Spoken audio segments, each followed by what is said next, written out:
Hello. We continue on our little journey of Game Maker to try to make these boxes work. They are such a pain to get working. At least I got off camera working all the types of boxes. I just need to now render the whole correctly. So I am looking at the stencil buffer for that matter. So let's see, what can we do with the stencil?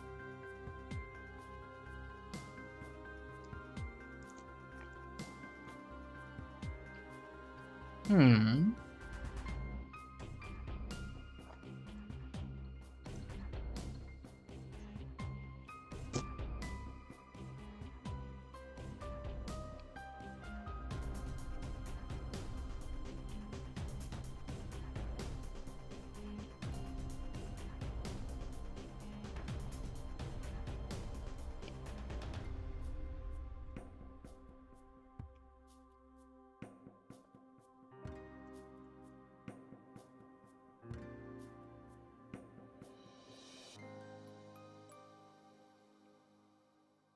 Oh.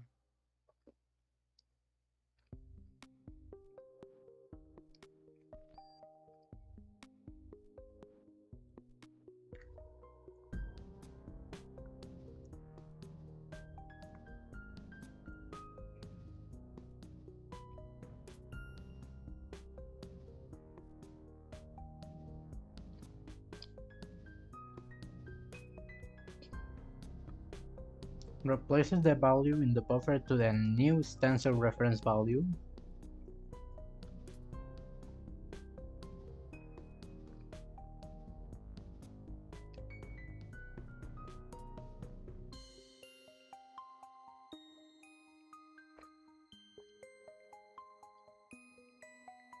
Okay, I can set the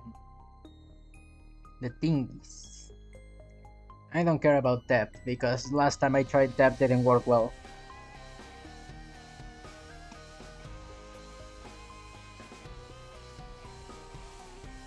So set stencil red man.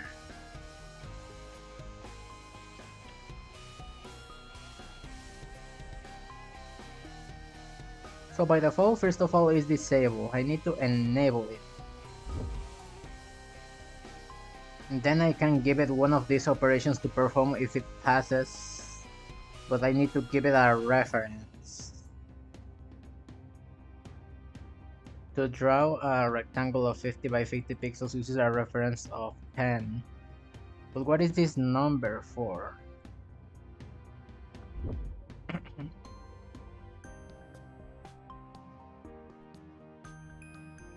So yeah, we set the clear, set the stencil function to be greater than equal.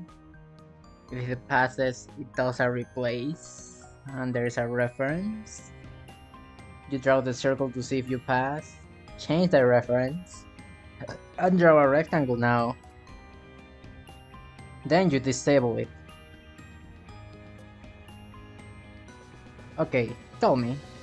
First the stencil test is enabled, then it's cleared.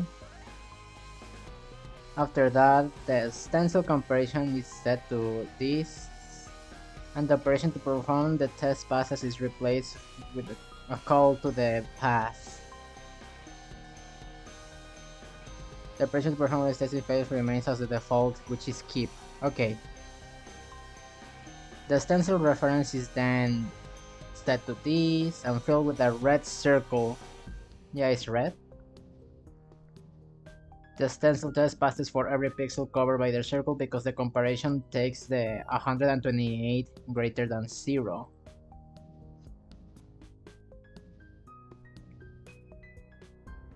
So this number is bigger than 0 because the stencil has been cleared and everything is zeros, okay? Then 128 is the reference that we passed, and it's making this comparison. And the value in the stencil buffer is replaced. Is replaced by the value on the circle or the reference. Okay, and the value, A filled blue rectangle is then drawn with a reference of 64. For all pixels of the rectangle that overlap with the circle's pixels, the comparison is these. And this will fail because that's not true. Don't pass the stencil, the current stencil value is kept, and the pixel isn't drawn. But for all of the others that don't overlap, they get replaced. So that's how you do it. Huh. The stencil buffer is disabled.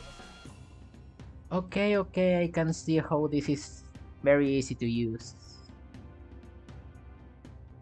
This again gives the same example.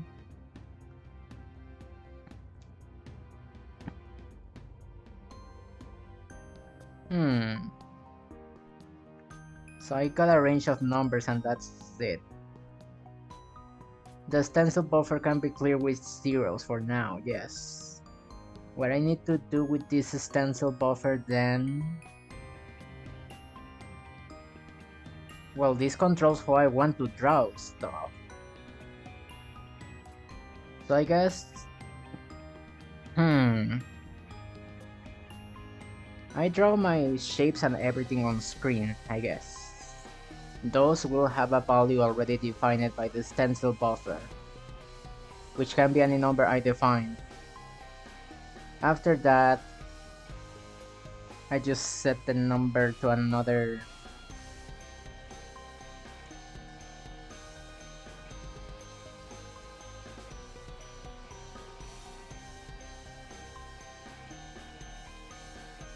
No.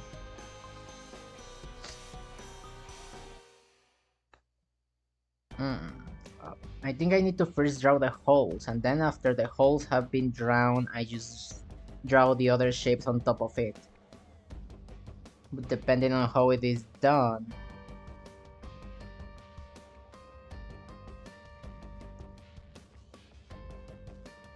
It's still complicated though.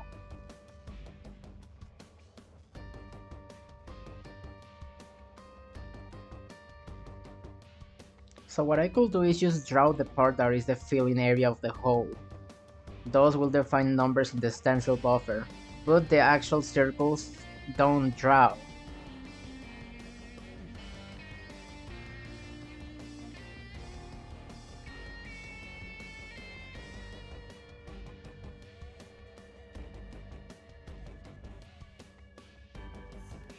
I need to define the stencil first, I guess.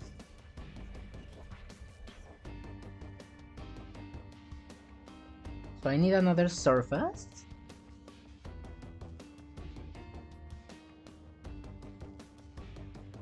Okay, let's tinker a little bit with this. First of all, I need the surfaces for all these things set up.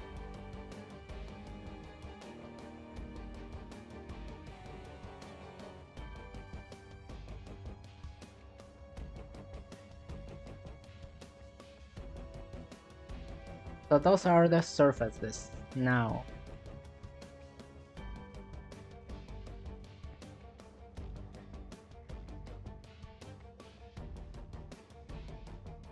I'm gonna create them both over here. For now, that doesn't matter. You're the whole outlines. And lastly, you're the filling.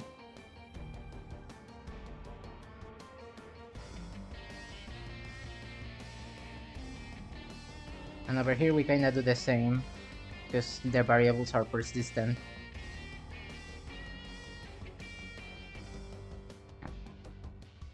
Alright, so we're gonna have surface drawn, and this is the order in which they draw right now, but I need to apply the holes somehow.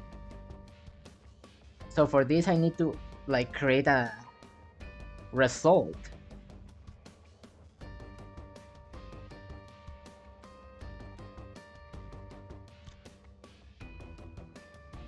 Result boxes, I'm gonna put.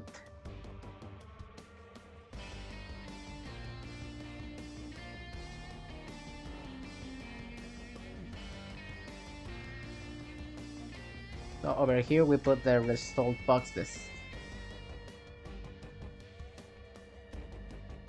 Before creating that surface we need to create the stencil, I believe. I'm trying the stencil. If it doesn't work I'm gonna go back with blend modes. And then I will see which operations I used. So I'm gonna grab a little example that was given here.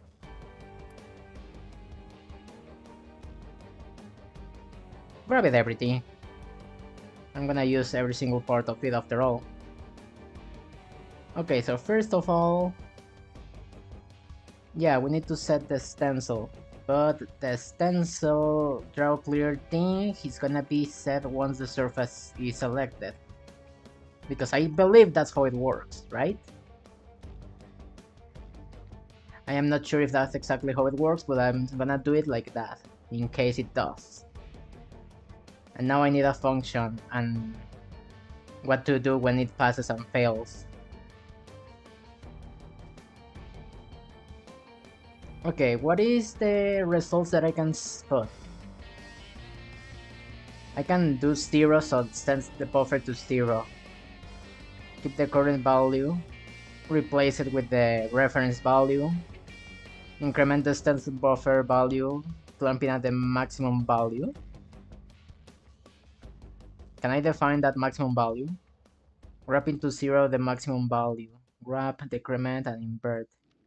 Bitwise inversion of the current stencil buffer value.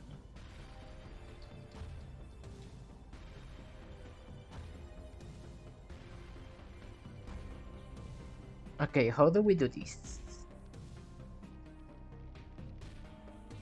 Because I don't think I can just draw it with alpha 0, right? That will mean that...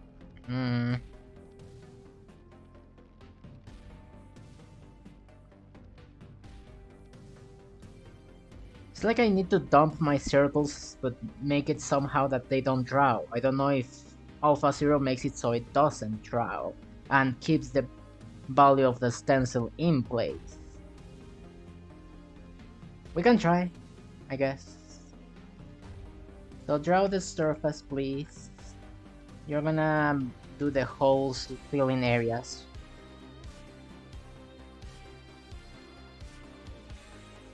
So right now the buffer starts all in 0. Okay.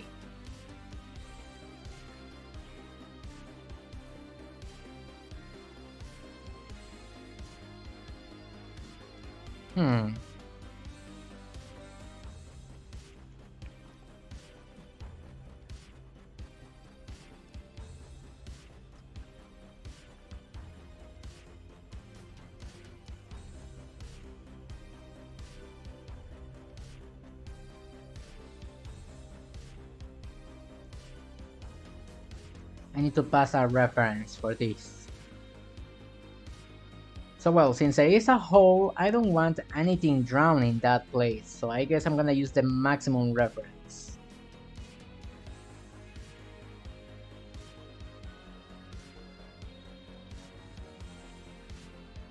Yes, this is the maximum value that it can store. So all the places this draws on, it's gonna be 255. And since it's alpha 0, nothing is gonna be there. What I care for is that the stencil is set. After that, now we draw everything. All this other stuff, we draw it, but they need to draw only on the 0 areas. So for that I need to set up another value, because I also need to know if it has drawn or not on screen. So set the reference to at least 1. Or I don't know if it's sensitive, I'm gonna do halfway. 64 is a good number. There. It's gonna draw all of these, doing these tests. 64 is not greater than 255, so... because it fails, it's gonna go with the keep. If it passes, it's gonna replace, which is what I want. Perfect.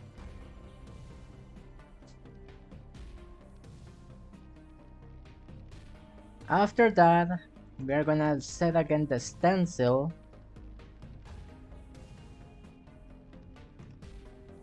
And we're gonna set another number.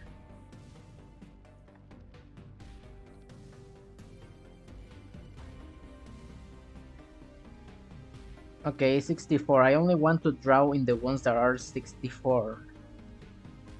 You're an hour late. I did make a publication of that I was gonna be an hour late, Spectre. What do you mean? I did tell you with time.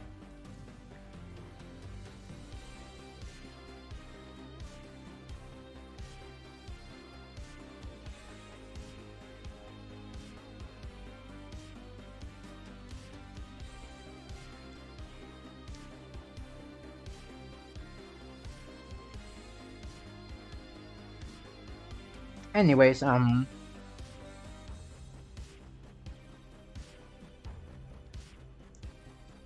may need to do another operation. Or select another pair of numbers.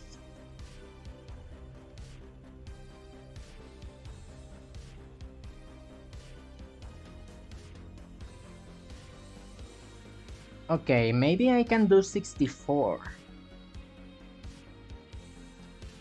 And then when you're drawing in here...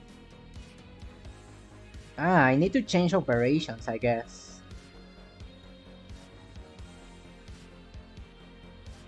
Because in 255, I don't want to draw never.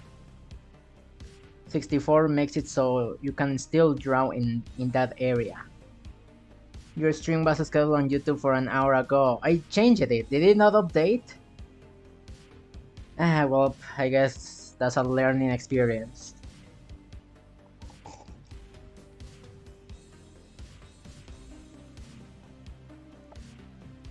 Okay, what was I doing again? 64, alright. I want to now draw only on the 64's areas. I think I need to set this to 0 actually. I think that will help actually. So clear the stencil with a value that is not 0, 128. 255 is greater than 128, so yes, it will pass. Actually, maybe it can be just one. Decisions, okay. 128 and 164. This will pass, it will set those numbers. My buffer is filled with 64s. It's gonna do the check with 128. The 64s are gonna be replaced with 128. But I want to change the pass condition. Instead of replacing it, just set it to 0. So instead of replacing it with 128, it's gonna be zeros.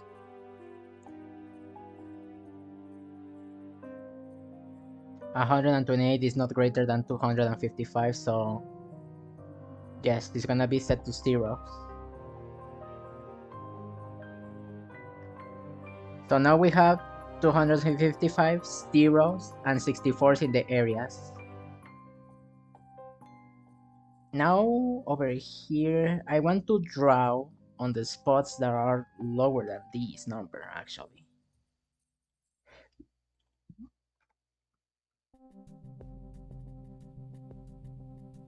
So it's gonna be 32 to check, because I want this number to be lower than the 64, so it fails but doesn't fail on the zeros. No wait, that's not how it works. I am mixing things up. How is it going, Ray? It's going well. Hi there. Okay, 32. 32 is not greater than 64, so it's gonna fail. Actually, I don't need to change the operation then. Over here, then you're gonna draw with the outline now. This time you're gonna actually draw, not show. Alright, now that that's done, I am done using the stencils. I need to disable it now, because I don't want to ruin my code.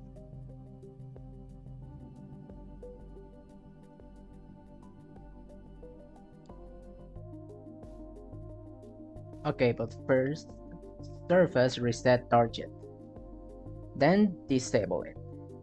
And last, draw the surface that you calculated.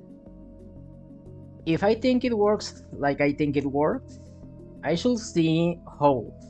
If not, fuck me, I'm gonna have to use blend modes. Fanboy Demon, hi there. Yes, I'm a silly creature. Glad to hear what you mean at the moment. I mean that, well, it may rapidly change depending of this fucking code working or not. Also, I have kitties. Meow meow meow meow meow. Here is another kitty friend. He seems to be sleeping.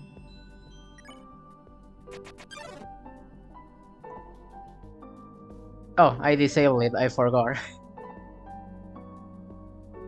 What you think of this? Actually, that might be a problem. I just noticed that this might be a problem. Because the yellow line is pushing you inside the box. And since the yellow line is outside of the box... Oh no. Oh no. Okay, I need to think. How do I want my holes to behave?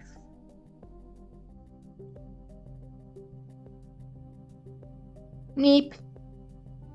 I think it's looking nice. It finally works. I got it to work, but I just noticed that the line color is telling me a problem that is gonna be with the collisions. Essentially, since these are holes, I need these to behave like holes. So I need to invert them? This is something I do outside here.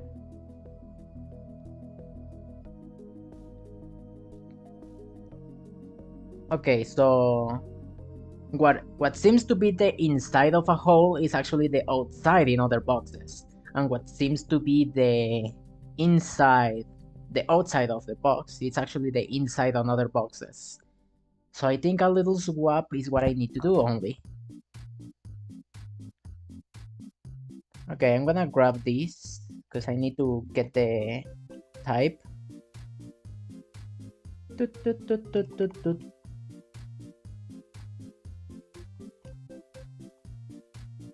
This is the type, okay. I need to do stuff differently depending on this now. If the type is type 2, which is a hole type, I can just check this actually. What am I doing? Well, I am using that. I am not doing another type of comparison. I think it's looking nice. I figured out that out while I was thinking how to do the box system myself. I still haven't done shit because I still haven't decided what I'm exactly gonna do. That's fair. You need to plan before actually doing it. Because if you start doing it without finishing your planning phase, you're gonna end up doing extra work or stuff that you probably didn't need to do because you didn't think fully the full process of things. So it's good that you're thinking before doing. That's what I do. So for now I'm doing localization. Yes, alright. Finish your plan, finish your algorithm, and then you figure that out. Okay, so I'm just gonna swap these. And if it works, that means it's just that easy.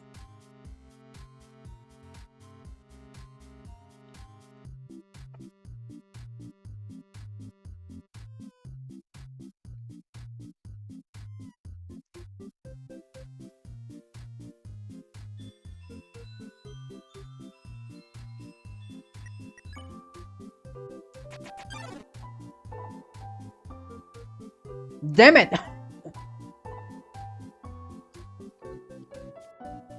I mean, look at this. It works beautifully. The line seems to be cutting perfectly. It seems there's a problem with my lines, however.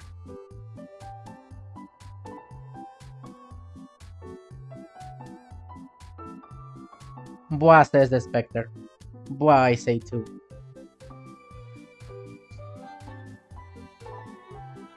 Okay, so... what the heck happened? This is a problem with my collision system, not the rendering of these lines. That's actually good.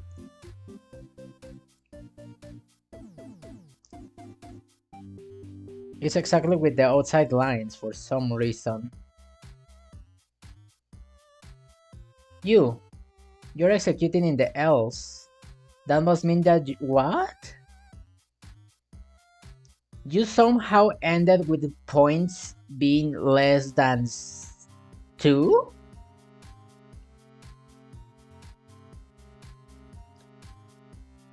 And because you finish with a polygon with less than 2 points, you are trying to fetch the outside ones. No, that's not how it works. Okay, something is happening. I need to check that. So let's debug it a little bit.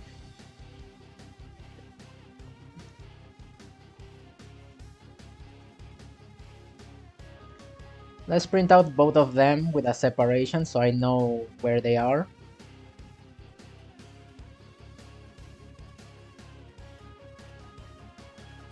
Like that should be enough. Haha, my bugs are eating your code again. Damn you, Spectre! What does yellow and red mean? Yellow means inside, so the lines are pushing you in one direction. And the red ones are like the yellow ones, but they push you in the opposite direction. Because you know a line has two directions where it could push. There you go, it failed again. Wait, it's flipped. I just noticed it's flipped. Fuck!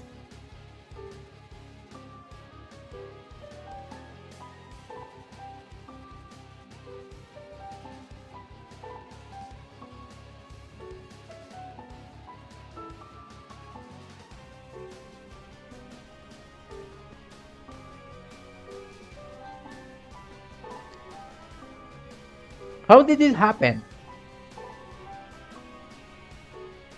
Is it because the hole is the second one? Don't tell me it's order sensitive.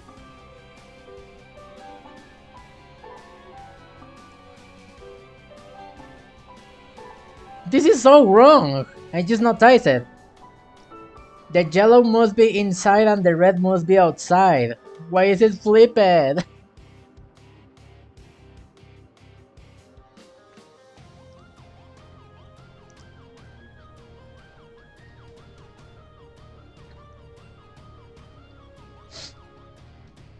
I guess since it's flipped, I should flip it in here.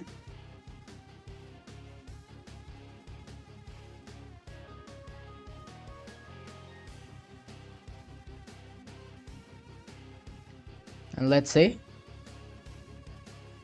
It was fine like 3 seconds ago. I know. It's because I am implementing some shenanigan changes because my lines are not in the order I want them to be.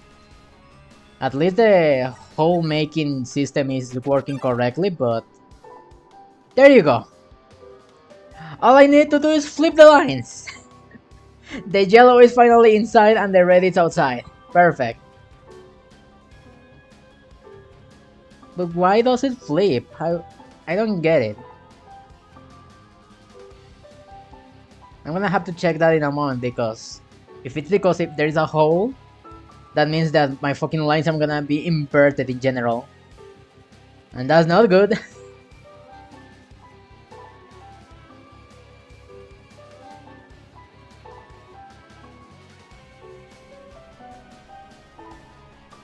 Wait, I just noticed this doesn't work. Because I'm still using the same variables. Fuck!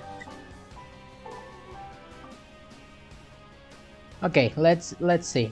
First of all, let's see the error. Because it keeps happening regardless of the collisions. This! There's a list of only 2. And that's supposedly representing the inside one.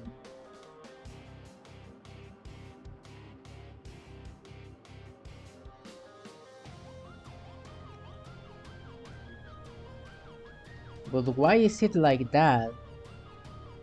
The inside one turned out to be the outside one.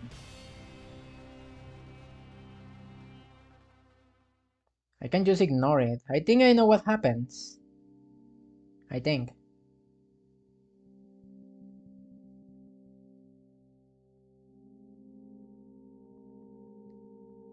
Because this is just a line, yeah. How did we resolve with a line?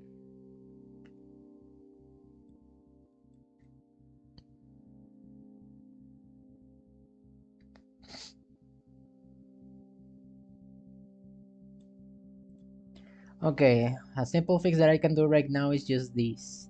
Since the points in the inside one are 2, therefore in the points of the other one should be also 2. But then again, there is not a pairing. That doesn't make sense. So I need to also make another check.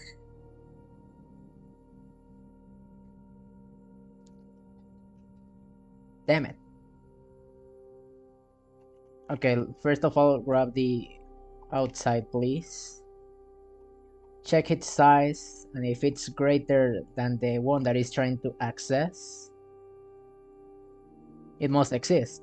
Let me think. I am trying to access the number 2. My array is of size 2. 2 is greater than 2? No, therefore it won't pass. That's actually good, yes. Now another check. If the result in that position... No, but then I'm gonna have weird shenanigans happening. Because the existence of this will offset my lists by 1, and everyone will be mismatched. There is a problem with my system then. The system is cutting the shape in 2, and that must be because of the holes. Which makes sense, because when you are uniting shapes, you don't care if even if there is 2 of them, you put them together, because at the end of the day it's the same line. But when you're cutting shapes out in here, it seems that you are leaving a line isolated, and that line is causing problems.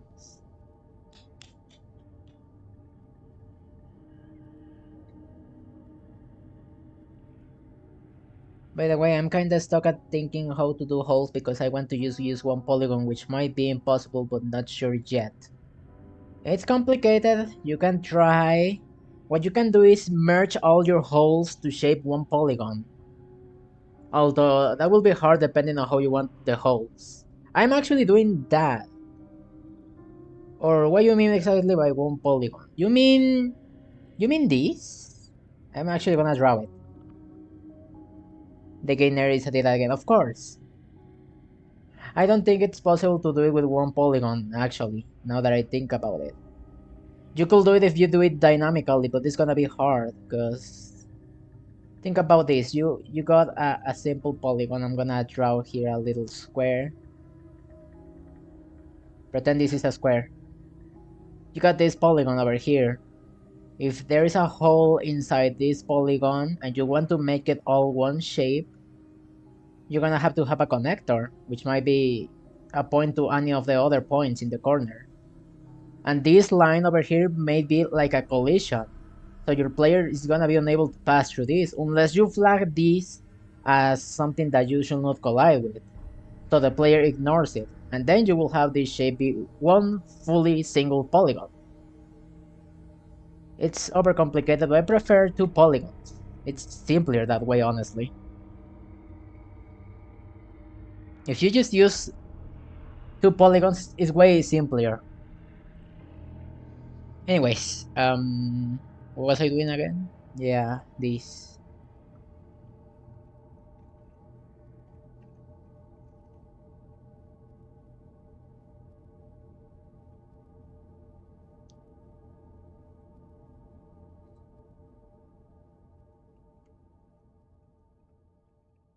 I'm gonna flip it in here.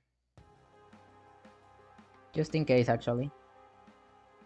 So the problem is that the outside is creating a little fragment separated from the rest of my polygons. Therefore, I should go into my list and clear those, perhaps. Or maybe what's happening is that the point that it thinks it coincides, it's a repetition and it's deleting it. So my conditioning here is actually cleaning extra points, but at the same time it's making it not good. What happens if I just ignore it? No, wait, that's horrible, that's horrible. No points will be shown then. So what if I just set it always to do it? I already talked about that. I decided that the holes and only the holes should be hole collisions. The box that unties everything into one is the one that should handle the main collision. Alright, that sounds like a working approach. You can see if it works, yep.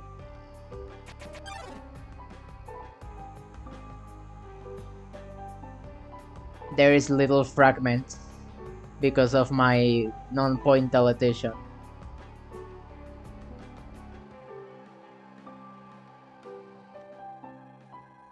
And finally my lines work properly, by the way. I am colliding perfectly.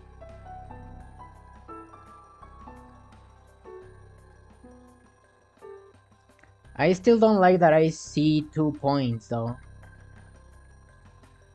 Oh wait, it's working. It's actually still creating the 2 points.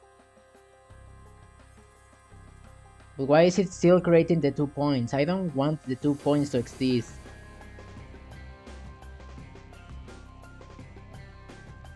Okay, maybe clean polygons has to also deal with that.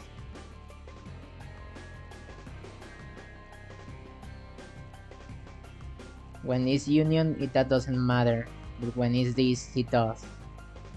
So check every single polygon, the resulting here. I need a list before that for clearing the polygons. Okay, I think I got it. Over here we simply check the length of them.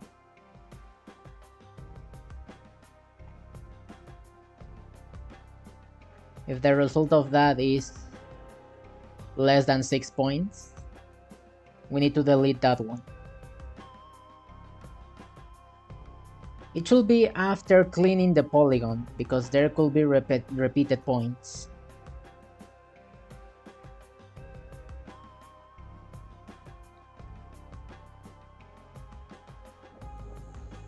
Will this work? I think the transversion is still breaking.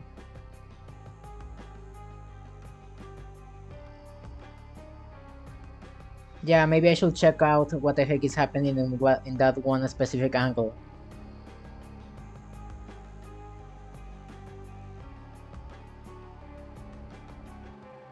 Because it's weird that it's separating it, and that separation may be important.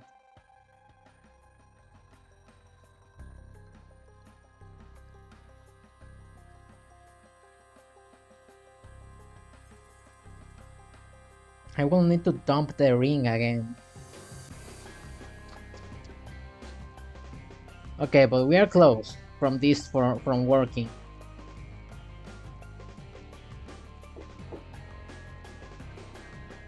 I actually want to see if my boxes work, so... Wait. I didn't change anything. Fuck, my stencil is not working.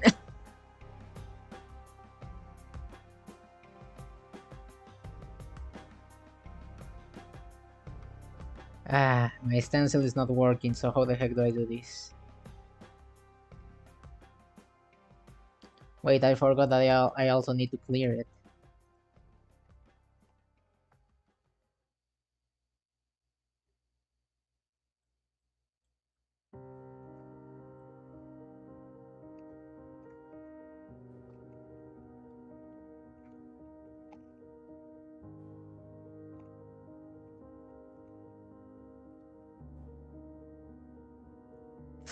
Draw, yes.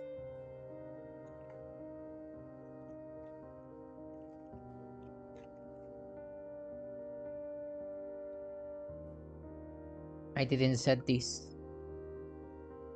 There you go. In theory, this should set the whole board in 64.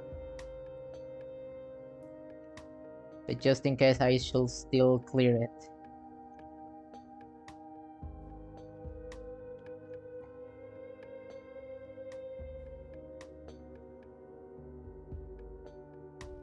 God dang it, what was the comment again? I forgot.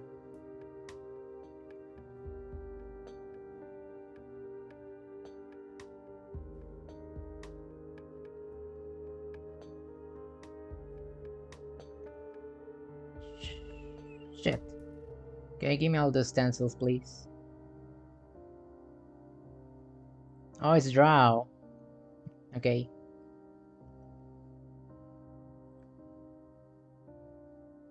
I think this should do the same effect. Maybe. I don't know. Anyways, back to this. I want to delete. Maybe it's not about deleting. Maybe those two mean that something went wrong. Came to inflate in here. I shall focus on pizza. Came to infiltrate here, not inflate, silly me. Hi Conito, how ya doing?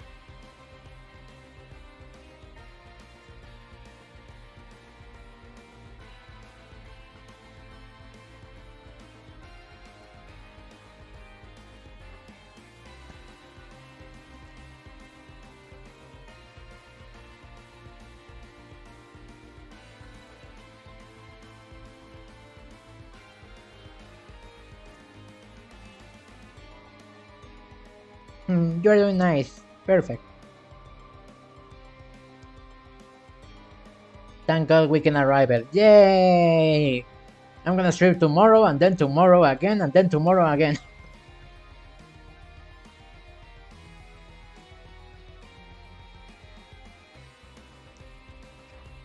About time. Okay, I said I will get rid of them for now. So get rid of all the results.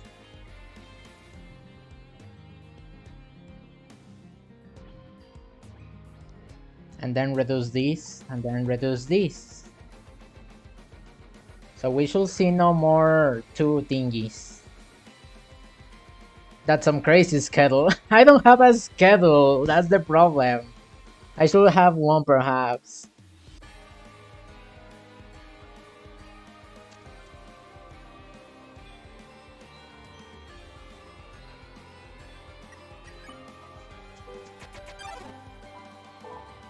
It's not working.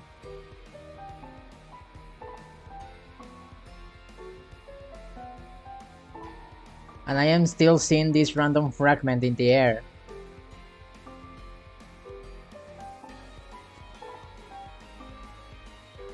And I think it's specifically when you align with this side over here. When this side specifically aligns, it does a little weird thing.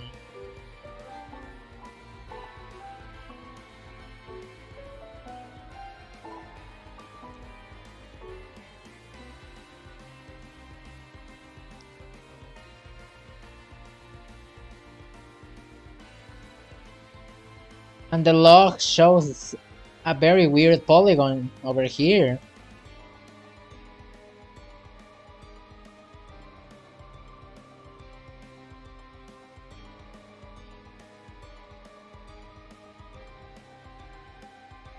I don't have one either, so we are all alike in that fact. Yay! Oh well. So this is a polygon of 3. And that is what it's carving out. So whenever a polygon of 2 is carved out, it's stating that problem as well. So this is not just a problem with that, it's a problem in general.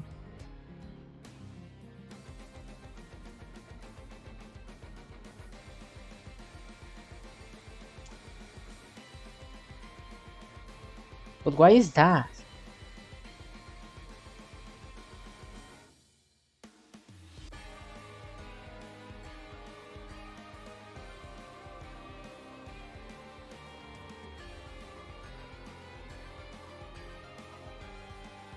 Okay, I just noticed it. Why is it backwards?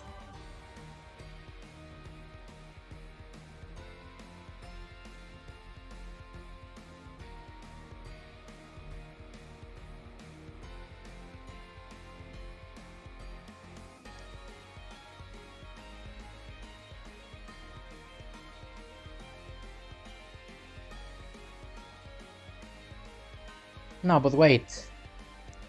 Right now it works perfectly. Except for that little artifact, but let's ignore that for now. What if I just make this another normal polygon?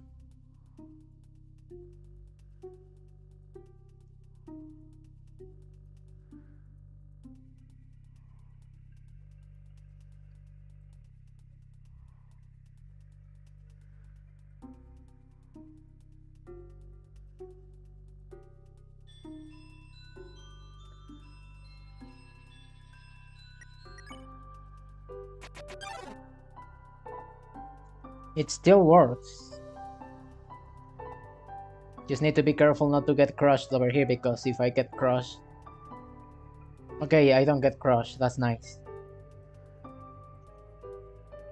Okay, the collisions seem to work perfectly in that case. If I merge them...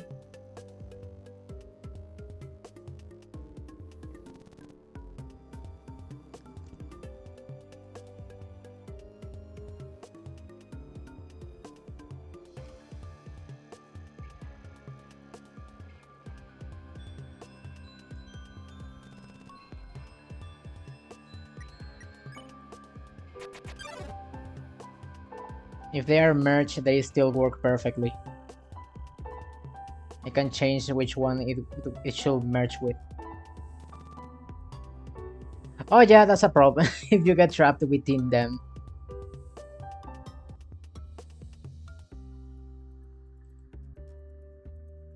So it seems my system is working nice.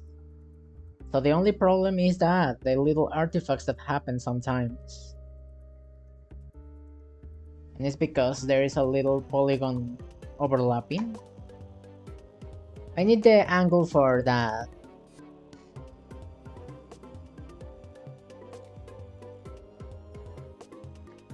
So let's stop rotating the polygon for now, and let's find the rotation it actually has the problem. It does increment in steps of 2, so I need to see how that works.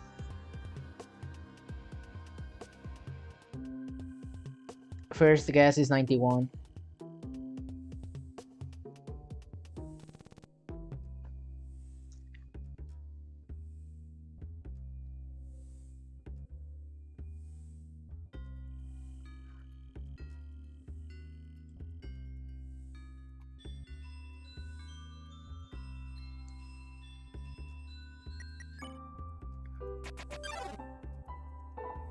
Oh, 91 is actually not a problem. It's the other part. So 81 perhaps? Or maybe I should just win keys to the rotation.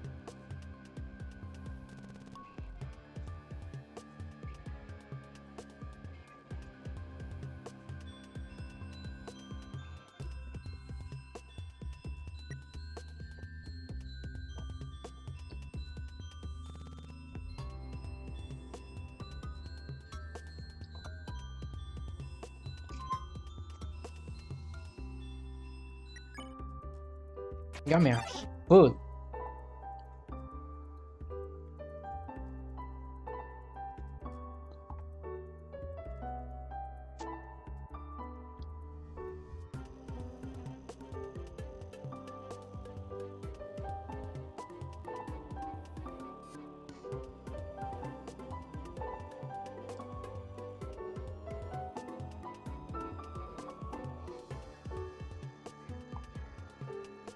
Sorry, I was messaging someone.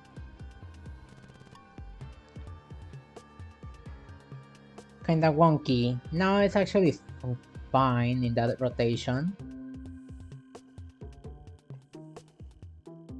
There is a specific angle that fails.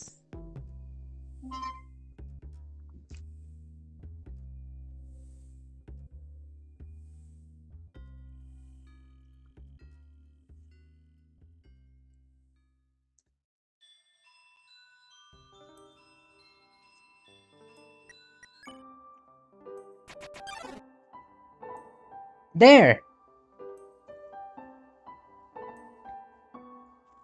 Oh, that actually makes a lot of sense.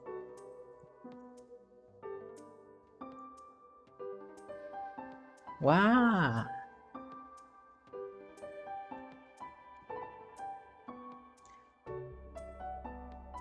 But this should be technically still a three-dimensional shape.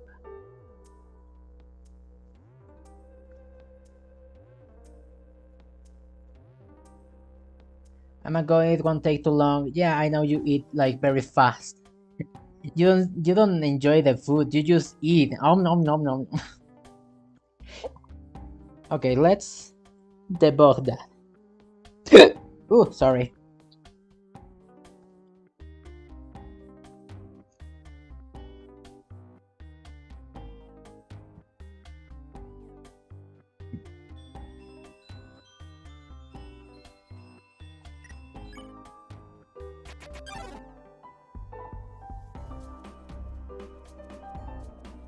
Okay, so the data shows it's a little polygon of 3 sides, so it did exist. Okay.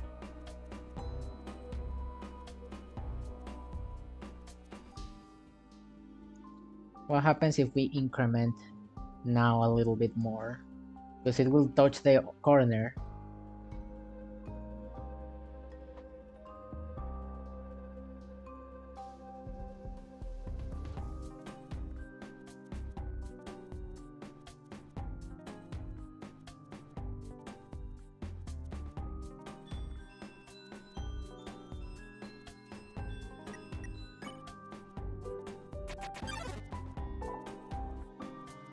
There is correct.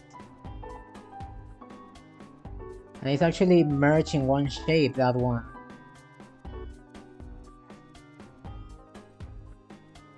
And further increments won't do anything. Is it precision? If my problem is decimal precision, then God, that's gonna be a problem indeed.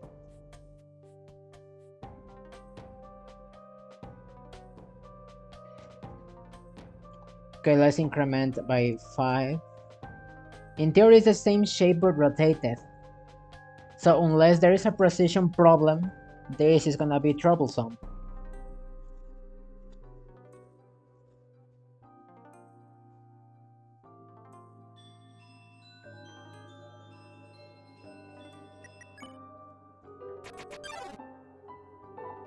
It works perfectly in that angle as well. In general, it works perfect. Do I copy the epsilon?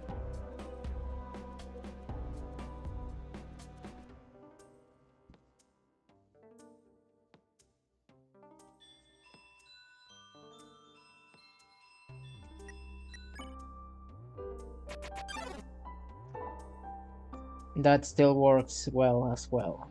Last test is this other angle, because I have already done a full loop at this point.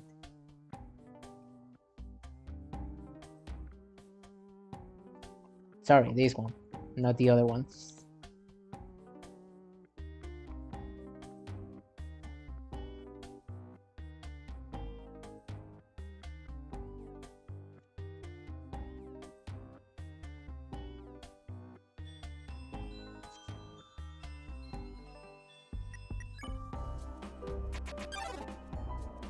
It works just fine.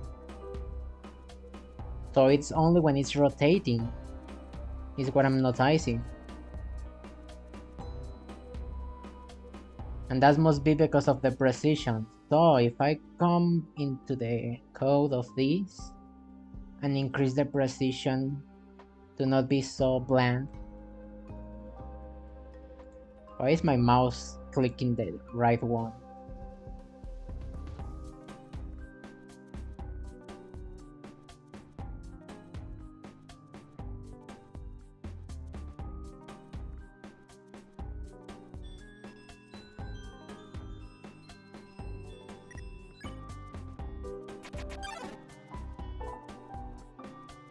It still happens every now and then.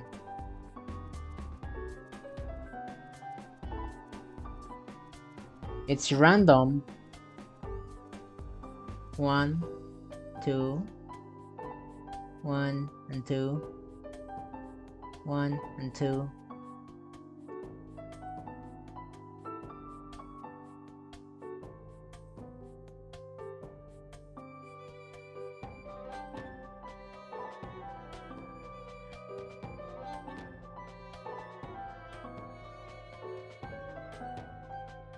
If I switch, it's gonna happen to the other one? Yes, it does. And if I am in the middle of it, I crash! Because the collision is going through the player over here.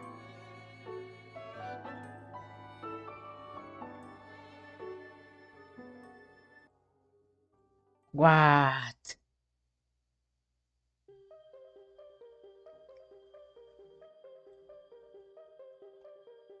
Reducing the precision, I don't think will fix the problem. It's because my points are not being precise, is what I'm guessing.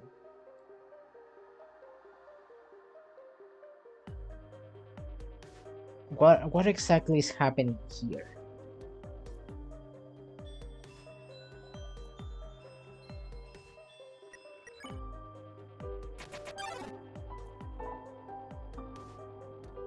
It still happens. The precision is not a problem.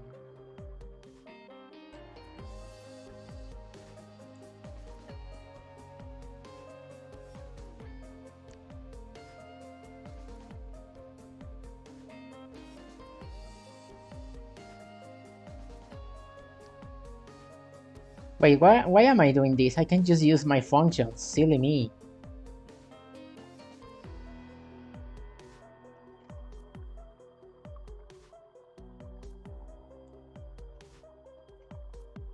Okay, so I'm gonna be pressing C until I find the culprit. Or the problem.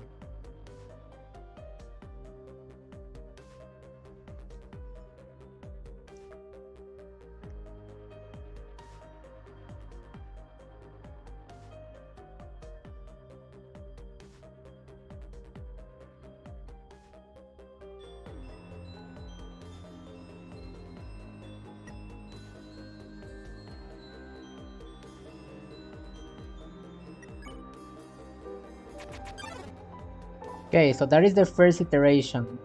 It's actually this, good. I press C, it moves slightly. And we're gonna keep doing this until we find the problem. There the first polygon happens. Doesn't seem a problem yet.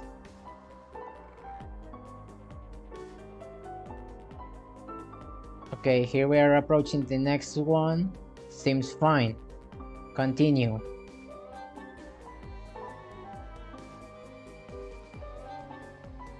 There! This is the principal problem. What the heck?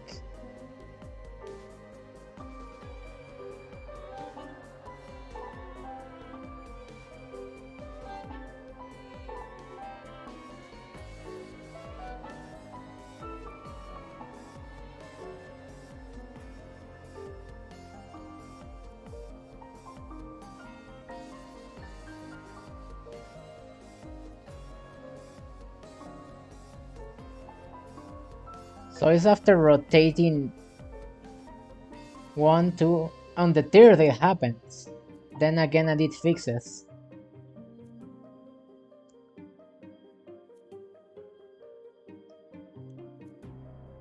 So the third one is giving me these numbers.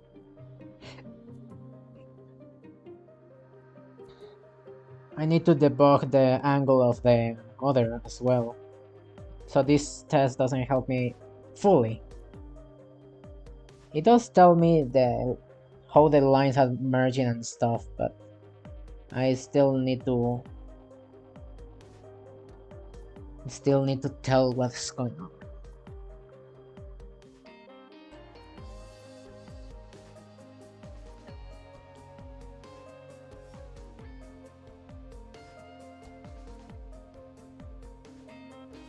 So the hole is the one that is rotating.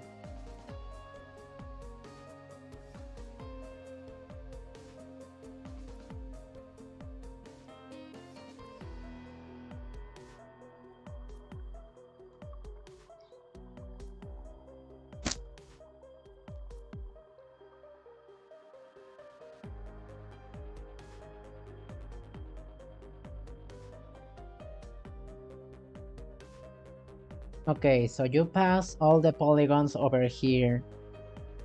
You make them into holes. The holes are clockwise oriented.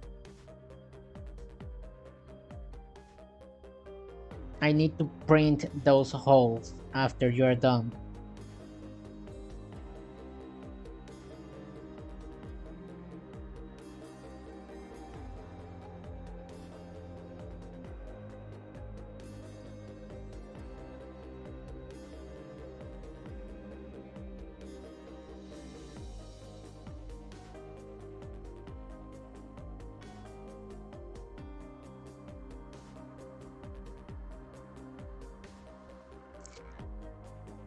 Alright, so this is the polygon that is trying to calculate the holes. Hello Kanita, welcome back.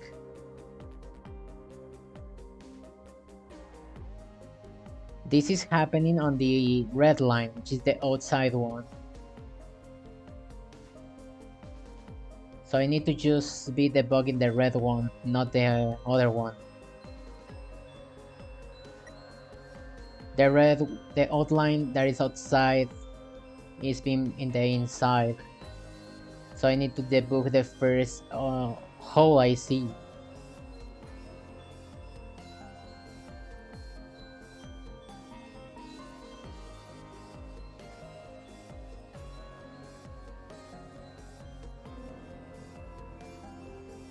Oh, I see what happened. I inverted the incorrect ones. That's why I had to flip my whole logic. No, that's not how it works.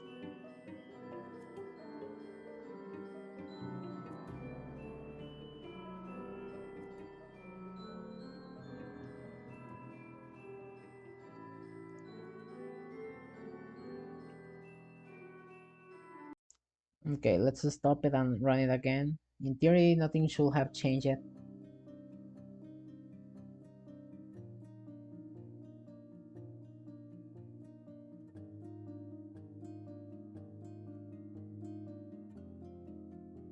Can I join on BongoCat by any chance? Sure, do you have my Steam?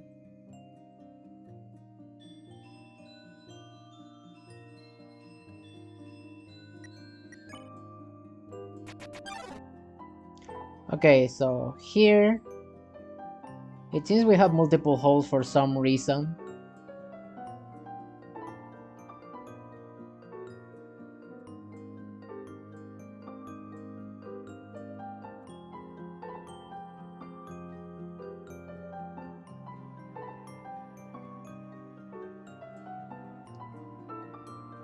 This is executed twice. That's right.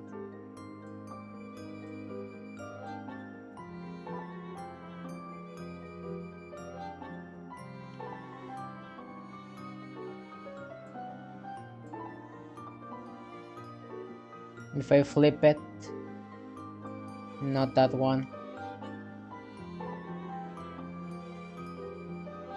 Okay, it seems only those holes have the numbers. Okay.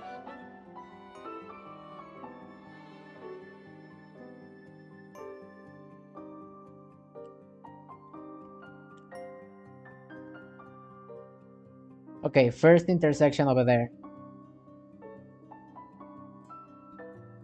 First intersection got me these numbers.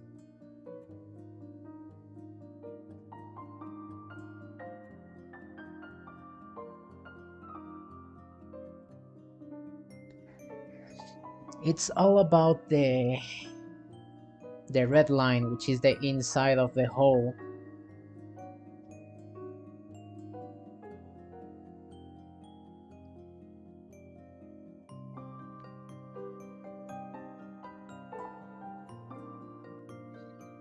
This is complicated to debug. I need only the data that I need though.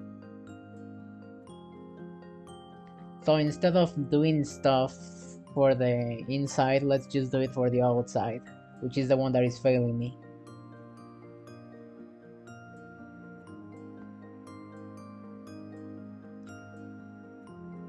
It looks a bit more stiff than the Shimeji, but it's a desktop pad. That's interesting. Yes. It's very simply counts your clicks and stuff, it meows, you get icons, you can see it, it's free on Steam. They did not sponsor me to be able to give it proper like information and stuff, so don't ask.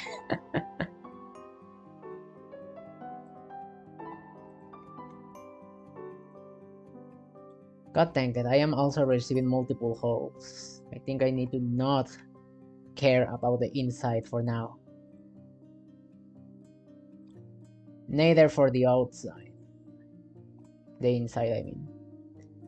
So only the outside I care for. It has no Linux support? Yeah.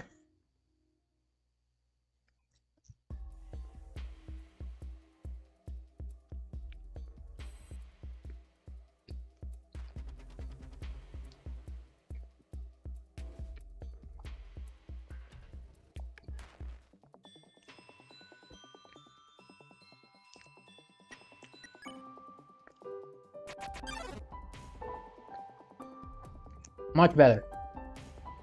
I don't know why at the beginning the hole is empty.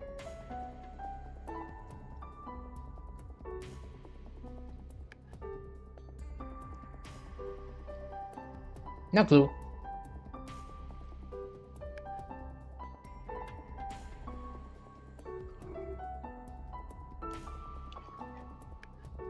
Okay, so let's iterate until we see it.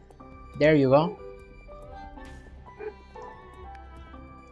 Why did it happen first time now?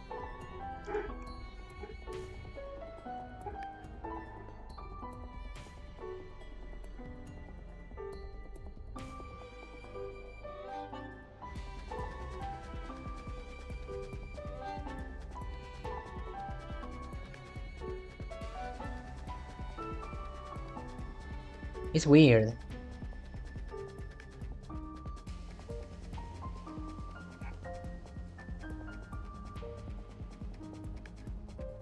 But yeah, I bet it's something to do with the precision of these.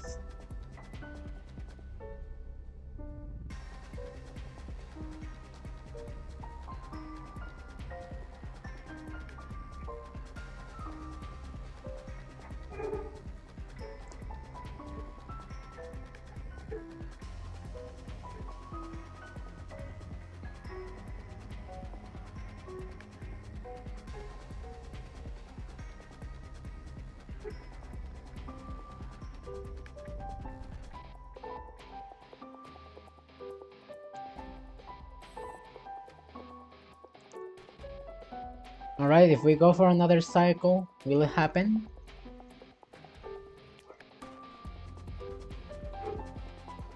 It happens.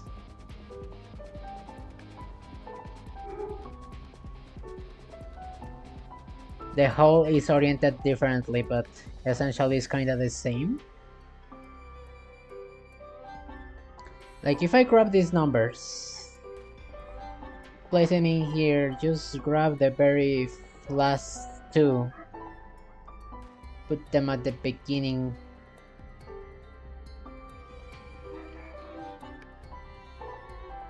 Essentially these are the same numbers.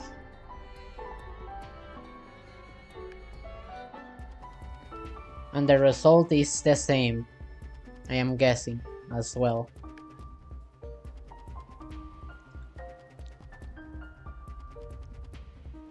It's going too far.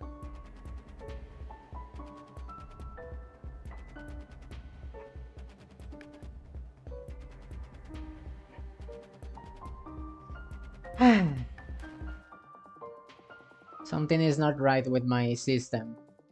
Ray, do you like good old manual debugging, or is it that Game Maker's debugger is that bad? It's just that debugger doesn't let me see variables very easily, and well, I tried it before. So yeah, I prefer manual debugging. Besides, it doesn't let me change code in the middle of it, so like...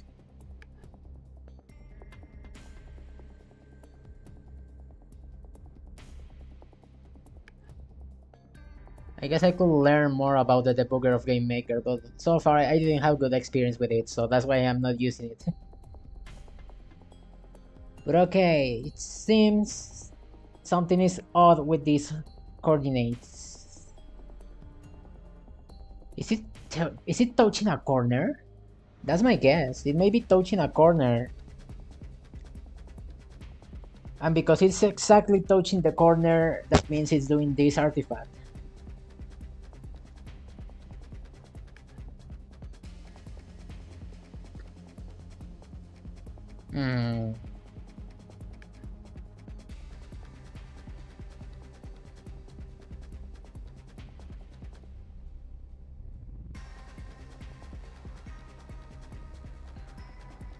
I guess it is. I guess too.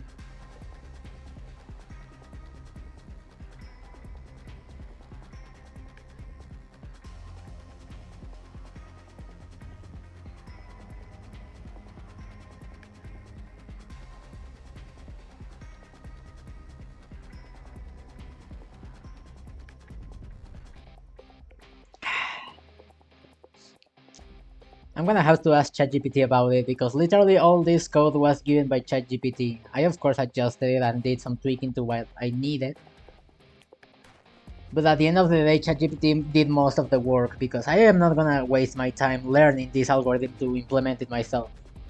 While it will make it easier for debugging right now, understanding how all of this works, I don't have the time right now, so yeah. We're gonna have to ask ChatGPT about this one. But I need a proper input.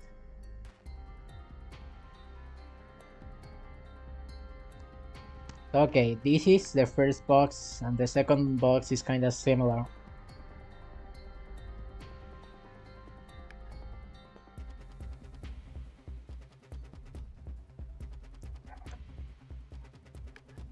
A 100 to 110.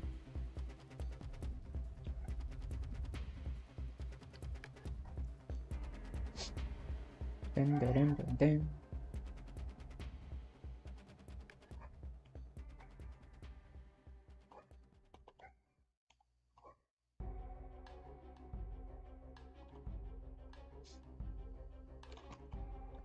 Okay, these are my numbers. If I put an integer, does it print it out as as a floating number? I think it does, no? Mr. ChatGPT, yeah, out of this one. Like get out of this one. If you know how to use ChatGPT, you can do pretty much anything. But if you don't know how to ask ChatGPT stuff, you might struggle. You have to understand how to talk to the AI as well.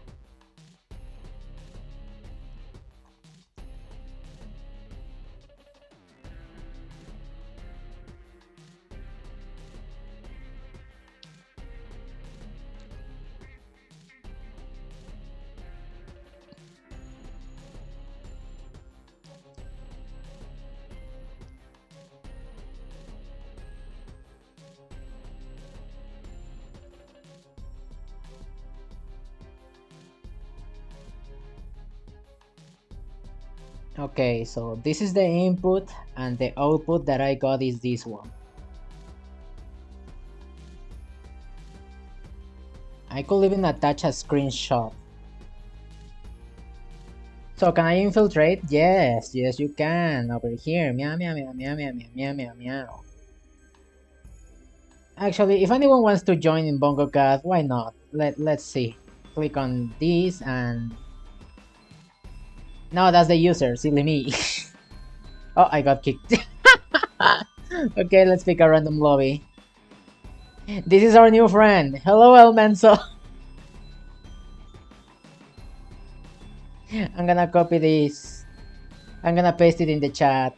So that's the code for the group of the Bongo Cat if you want to join, guys.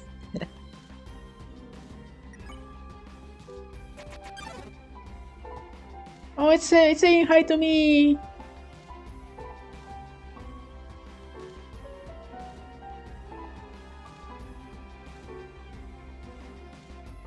Damn it, I did one extra. Wait, what? Oh. I forgot that holes do outside, not inside. I forgot again. There you go.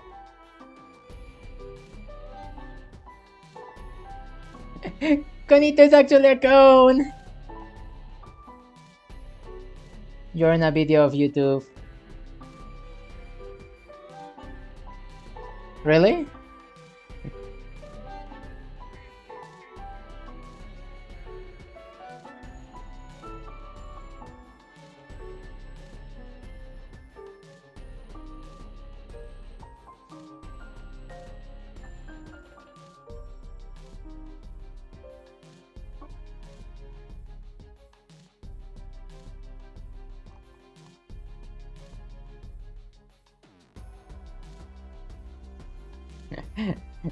Fellow YouTuber over there.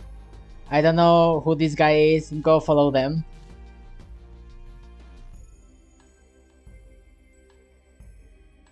How do you find them? I don't know. That's your problem. Figure it out.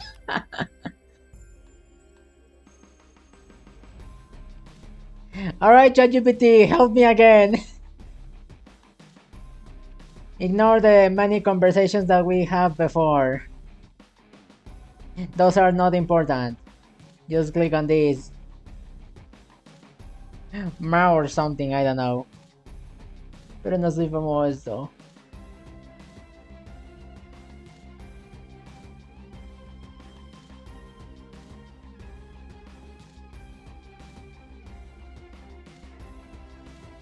Anyways, so let's see. Someone is trying to join.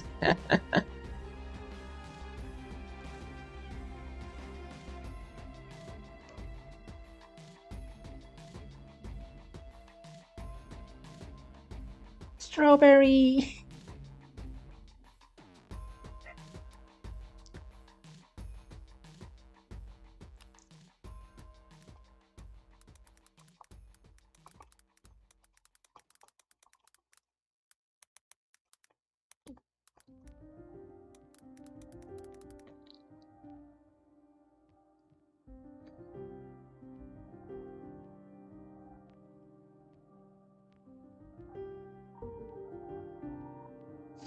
So I get this result when doing a specific hole rotation. Yes?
I'm gonna give it my full code just in case it actually needs to see something specific. So I'm just gonna copy paste and give it the code here.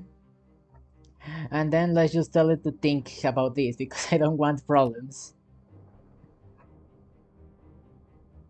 Setting up web late with Docker worst experience ever. So true. An idiot, hi, Ma or something, I guess. You're Clippy! You're a Clippy!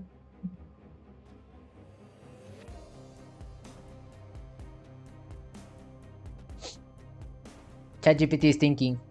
Meanwhile, let's try to fucking fix our freaking boxes. So this whole idea of using the stencil failed. Fuck me.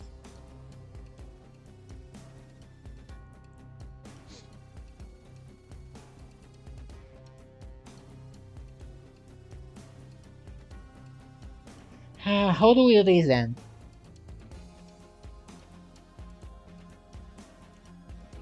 Maybe I don't use a surface? Is that what it wants me to do? Don't use a surface, just draw directly on screen?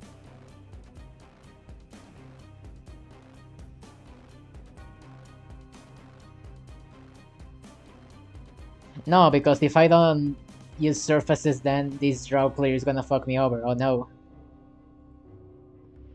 So I need to clear this with a 64 again.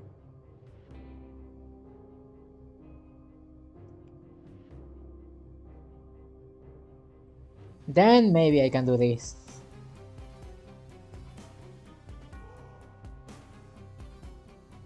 I don't need result boxes anymore.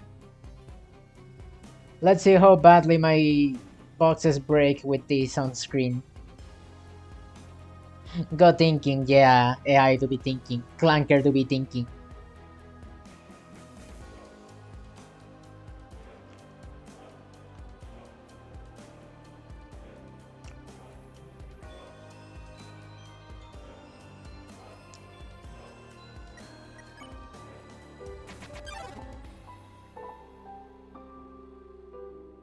It's not working.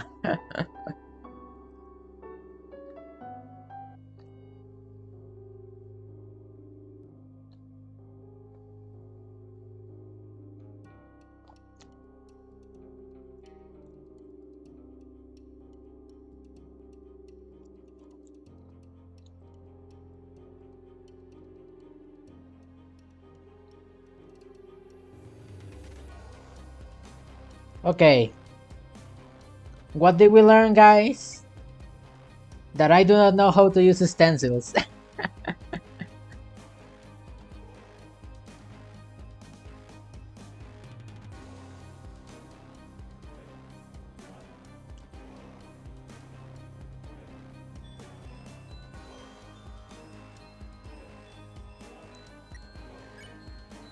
No, don't do a new game. Ah! Yes, Alpha Zero. Because I don't want them to show, but I want them to do stuff in the stencil. But I don't know if that's how it works, sadly.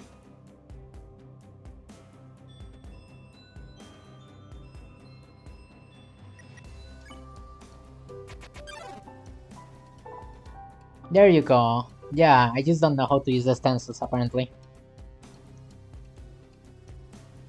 Also, one detail I forgot apparently to set the default thingy in my thingy. In my thingy ding. Where is it? Over here. You are the object game, right? Go to the GPU, set default blend mode, and you're setting it to this. Nice. Actually, I did it. Don't need to do it then. Something about that looked odd though.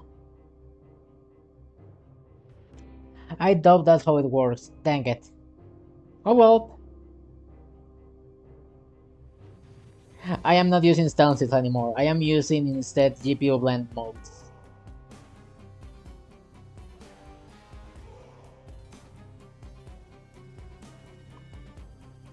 Or wait, am I stupid?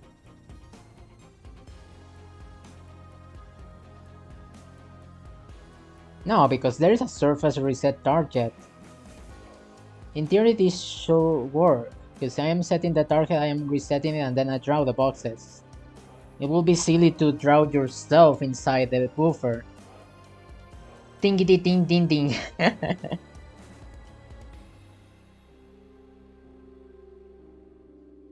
Thinking awareness, houseplant noises.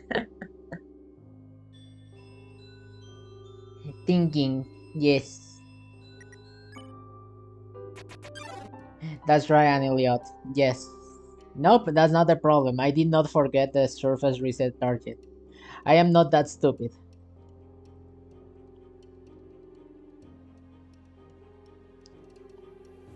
Okay, let's ignore all that. So I need to think how I want to do this instead. I'm gonna use another surface so I don't mess around with whatever is on screen currently. So what I want, first of all, is like a masking of some sort, right?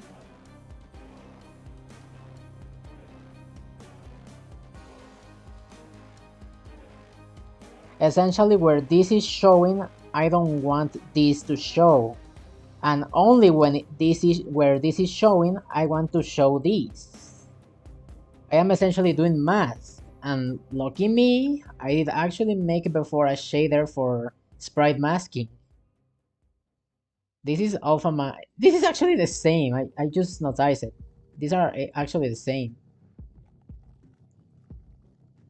Because this takes the alpha and then inverts it, doing the masking. And this one is essentially the same but a bit more complex. Well, kinda.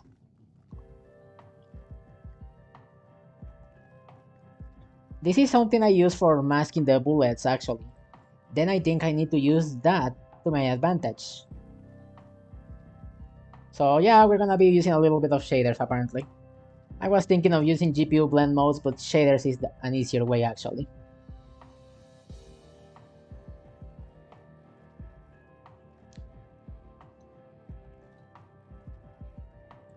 Okay, so how do we do this again?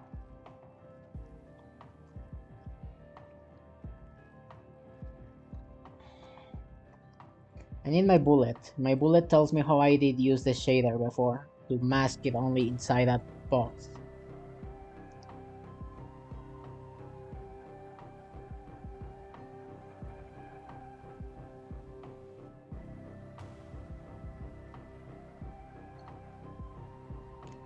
There you go.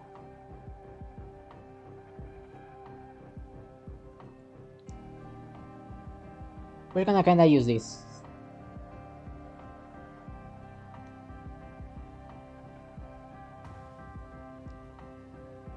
We're here, paste the code, and we are gonna analyze it. So what we do, of course, is set the shader. Then we set the masking texture, the masking box. We set all the stuff that we need, and then set the stage. Set the uniform resolution to be the game size, because that's the size of the surface. And lucky me, all the surfaces are of the same size, so that should be okay. You are a piñata, yay! Get the sticks, we're gonna kill Conito.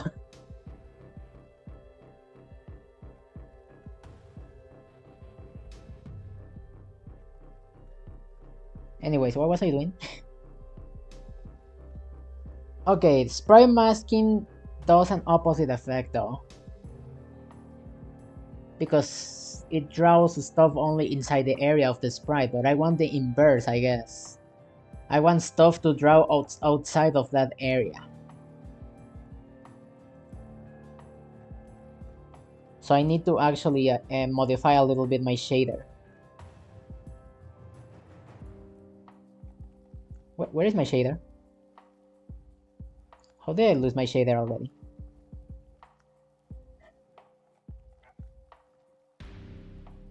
Okay, shader, where are you? Is the alpha masking or the sprite masking? It's the sprite masking. Alpha masking is not the one.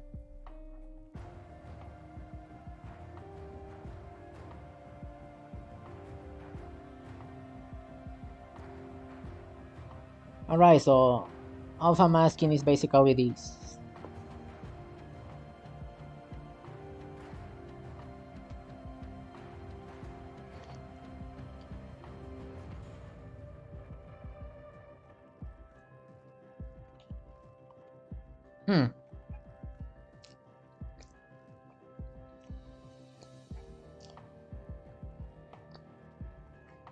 Don't hit me with the sticks. That sounded bad. What do you mean?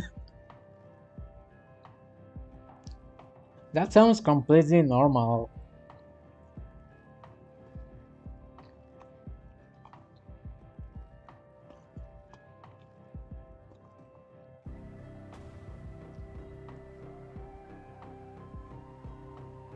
How do I define a thing of one size again?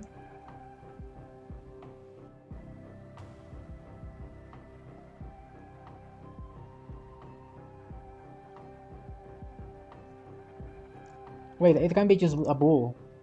Yeah, it's better that way.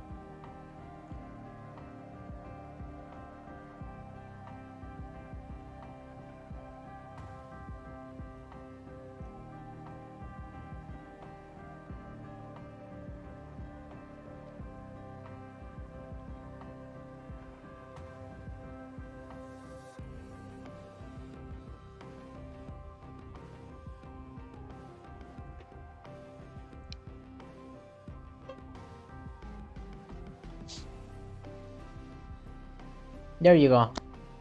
This should do it. I just need to pass the inverse now in the arguments.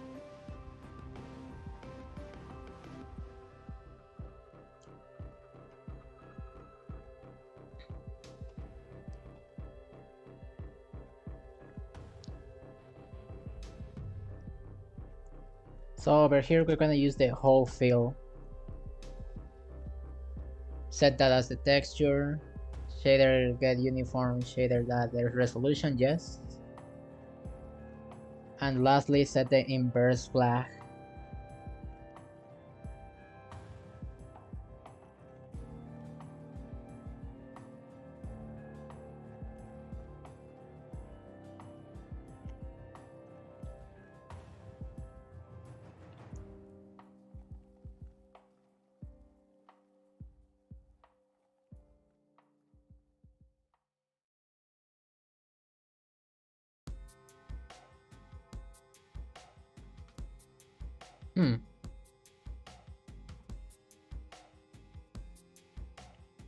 Does integer get transformed?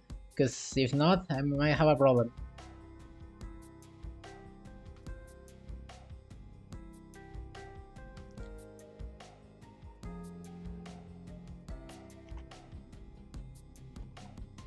Okay, the hole is never drowned.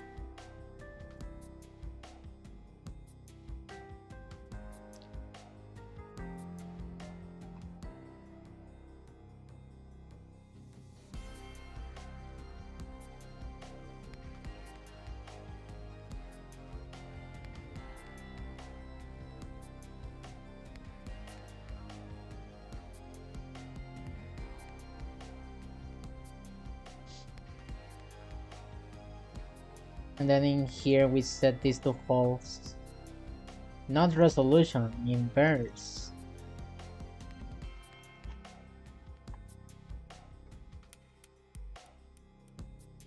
Me hallucinating, I guess. Silly goober. Anyways, we do the inverse of here because now we want to only draw inside what's shown. But for that I need to only grab the stuff that is in here.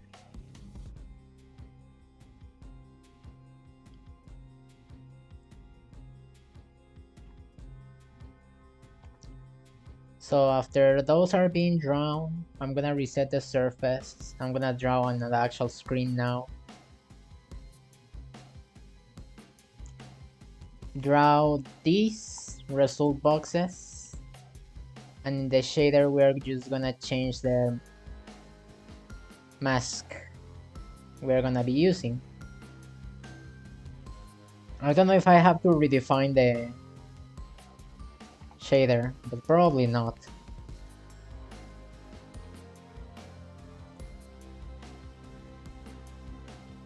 I just realized that sampler is missing the underscore.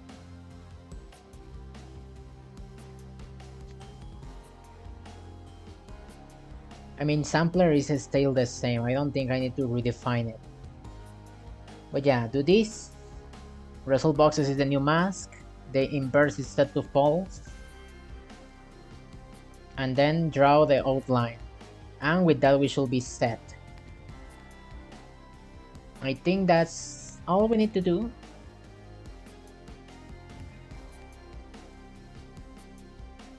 Let's see. Freaking Mensa left. Oh well, it's only you and me now, Conito. You and me. Meow meow.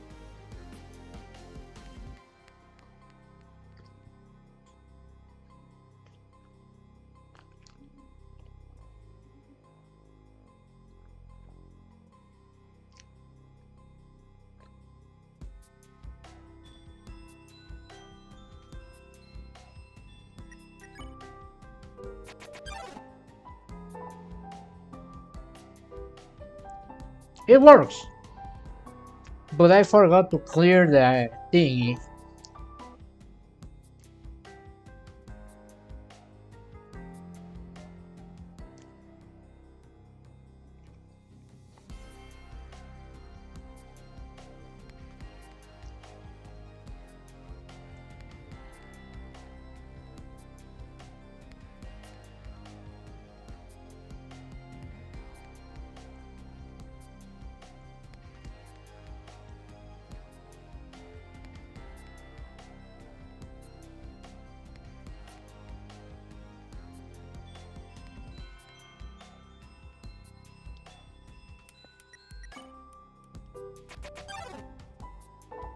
It works!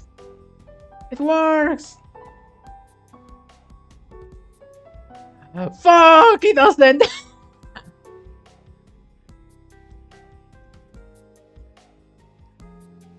What did I forget?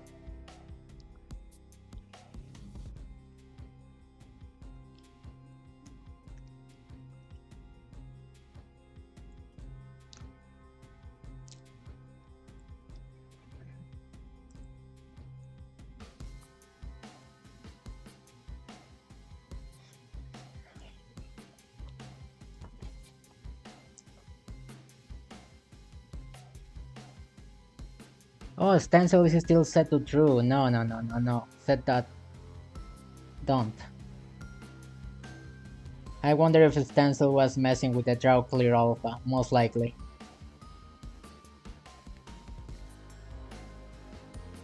How it moved was funny. Nice, not nice, lol. Crazy. First, yay, it works. Next, fuck. I finally worked the wave blade working. Never again. Fuck, it's still not working. Why? Hey, look, I did a smooth edge. Why does my thing not work?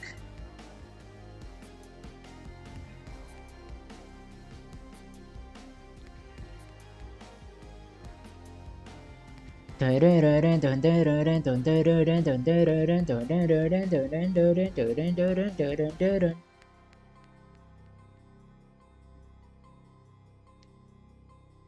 am I doing wrong in this succession of events?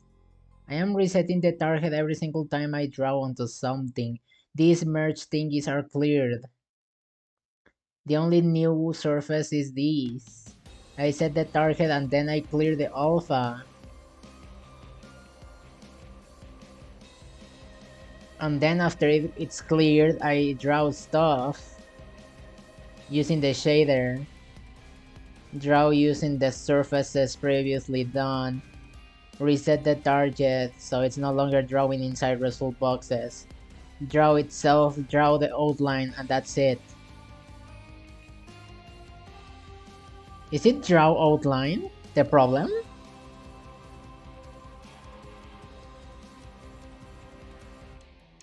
No, because also the draw fail. Oh! But of course, that is the only one that is not being cleared.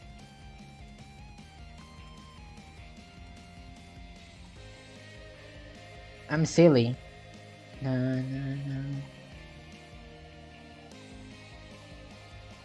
There. No problem. It fixed. Clearing at the wrong place. Bro, I can type. You can type. Smooth semicircle. Yay! Alright, we coding, guys. Meow meow meow meow meow meow meow meow meow meow meow meow meow meow meow meow meow meow. Okay, we solved that. I'm pretty sure that's solved. I don't need to touch it anymore. So I just need now the solution to the problem with the polygons. Did you finish thinking?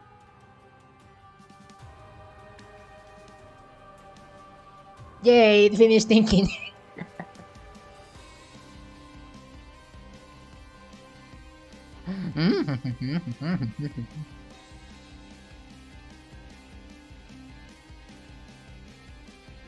Oh.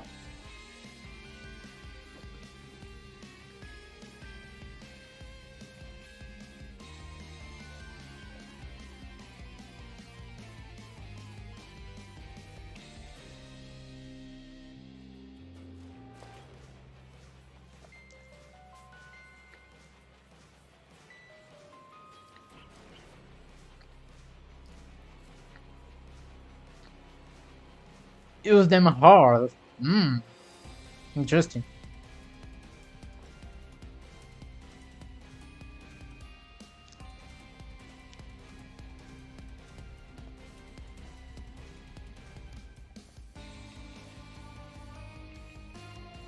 So you're telling me to use my kind, basically.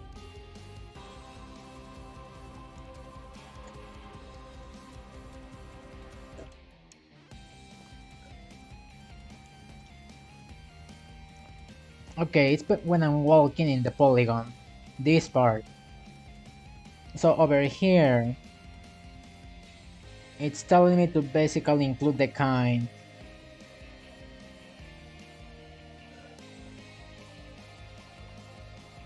So instead of caring about the entry, care about the kind only?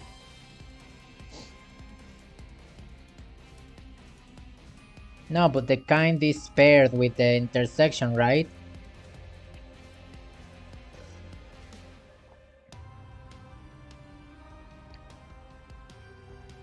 Yeah.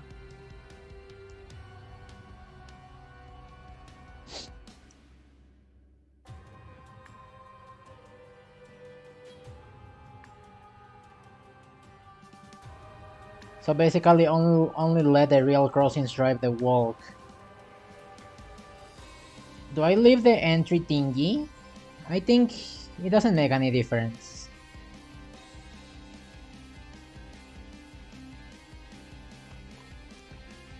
So it's telling me to use the kind in here and in here as well.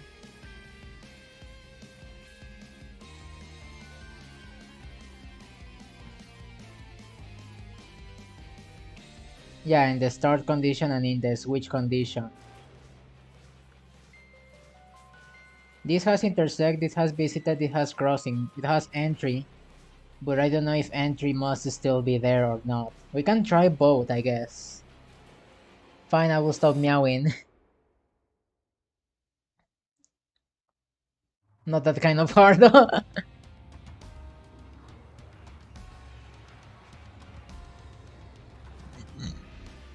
Do not append the whole walk as a normal output polygon. For a difference, the whole polygon is the cutter, not the second exterior result. Dang it.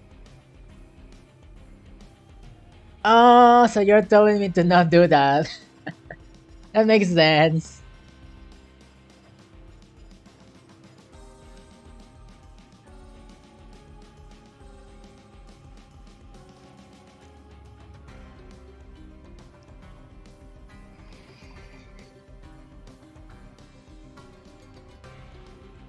So this other one doesn't need to exist then, I think.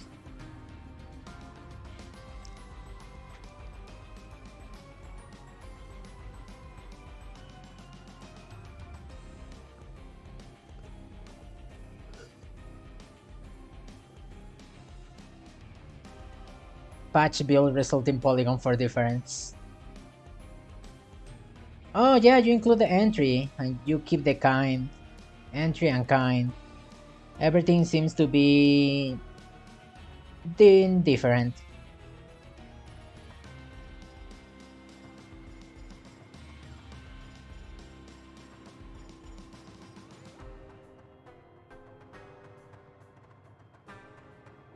Okay. Identify almost everything.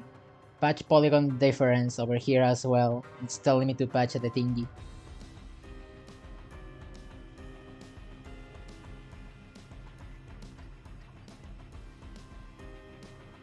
No, that's not how it works, you stupid AI. I swear, this clanker. And that's it, okay.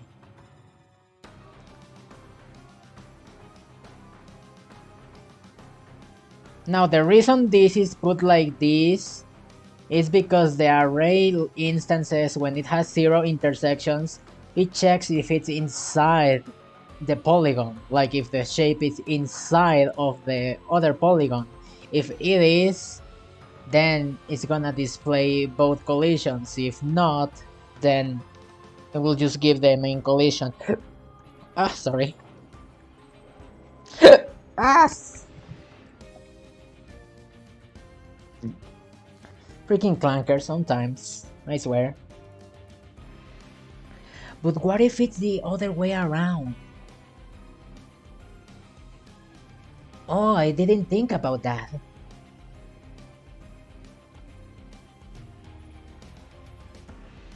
Okay, this should cover all the stuff, I believe.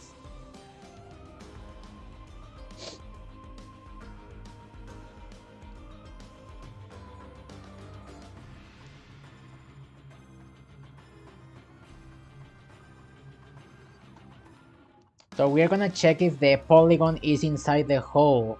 If it is inside the hole, technically nothing will be shown. So nothing is passed as a result.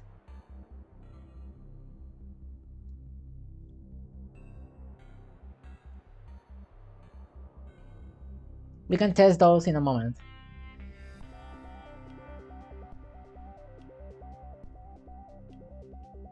Ray, I'm feeling stuff I shouldn't be feeling. What do you mean?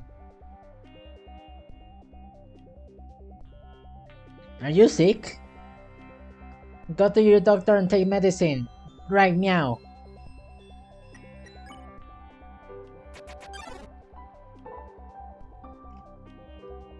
Okay, let's see if it actually fixed the problem. Dang it! I saw it!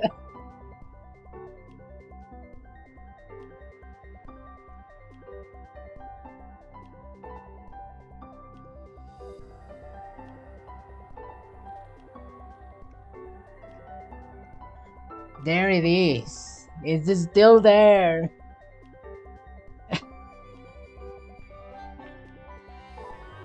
Why are you still there?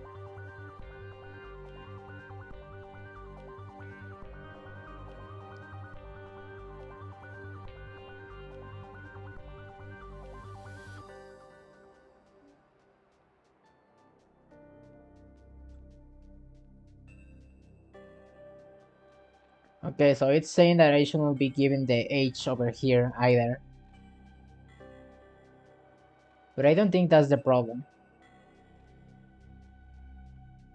Also, it's telling me to put true in here, but I'm pretty sure it doesn't understand what that means.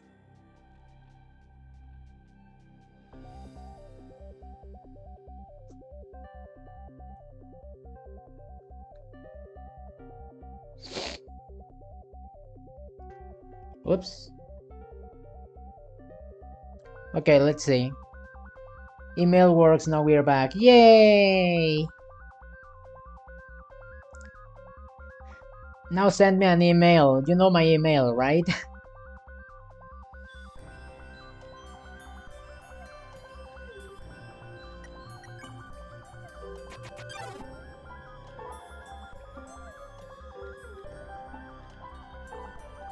Something is weird with the line collations, but I'm not gonna question it.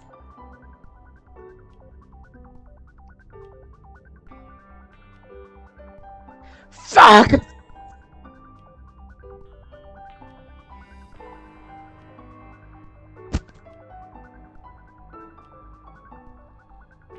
Freak, freak, freak, fuck.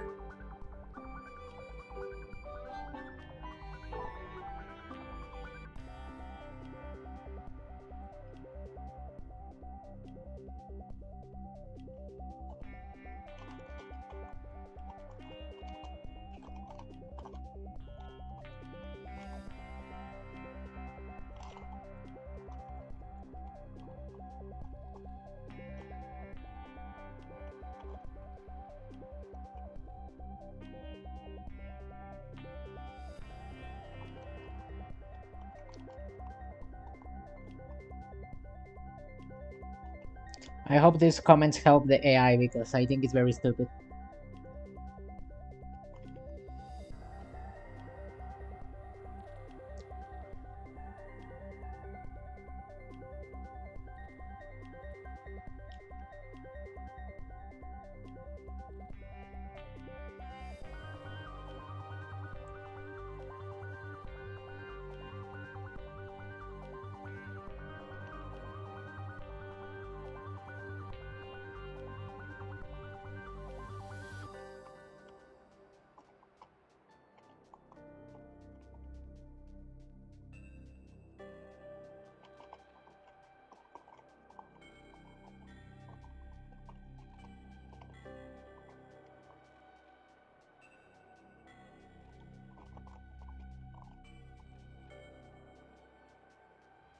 There you go. What happens if I just don't do this? No, wait, that will fuck up the thing. Never mind. Hello, Kanito. Try DeepSeek. What do you mean DeepSeek?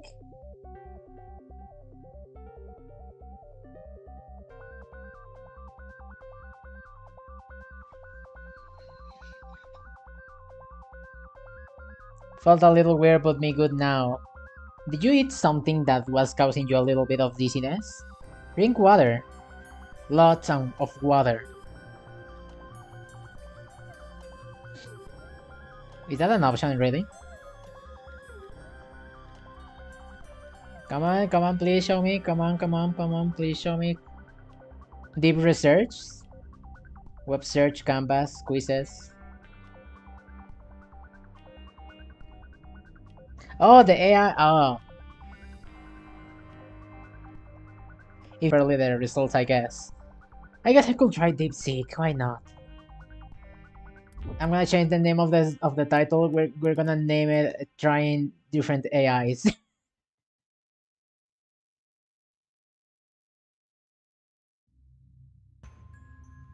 Why does it have a whale? No, it's another AI. I don't think this is the page, is it? Oh, never mind.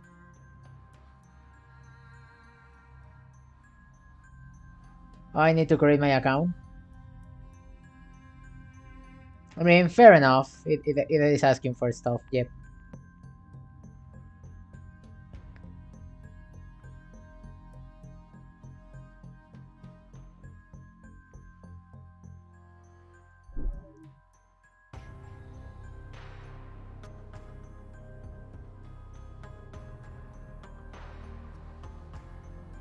All right, we got it. What is this for? Ooh, deep thinking. Ooh, I don't want to search. Maybe I do. I don't know. Instant expert for more complex problems. Okay, maybe we do need that for our problem. We bow with the box then. You don't feel like adding localization? Fine then. I'm telling you, that's complicated. I am struggling and I need the help of fucking AI to do this. That's so sad. Lag? What do you mean lag? Is the stream lagging? Restart. I know it always works, don't worry. Word of engineer. Restarting always works. If you don't believe me, ask over here this creature.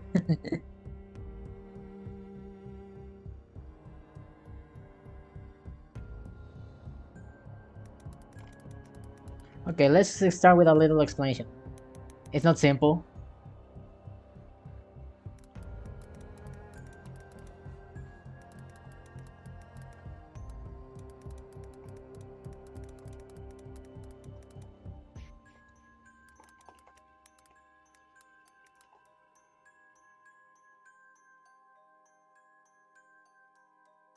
Rainer Orman.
Sorry.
Wait, I just realized that I may have fed ChatGPT with misinformation.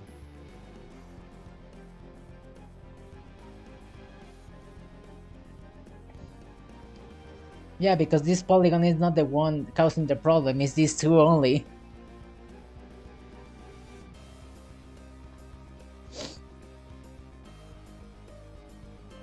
Whoopsies!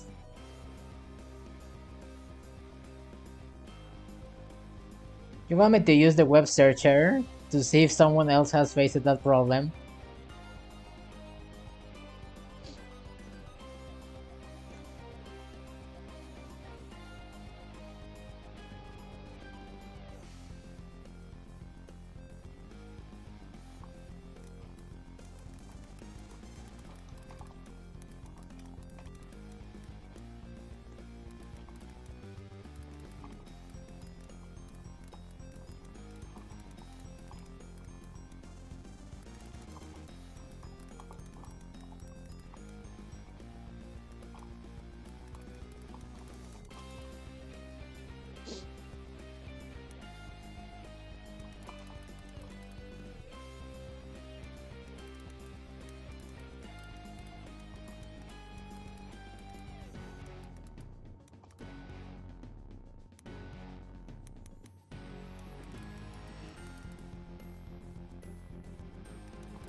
Alright, we finished explaining. Now we're gonna copy paste the thingy and give it the result. And just for good measure, I'm gonna attach an image as well.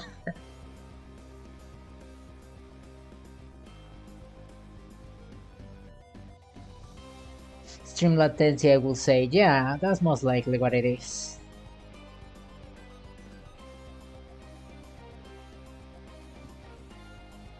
Meow meow meow meow meow meow meow meow meow meow meow meow meow meow meow meow.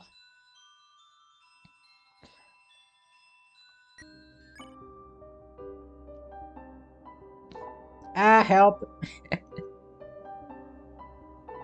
My PC is dying.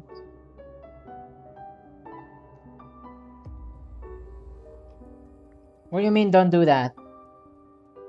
You don't want me to give them an image?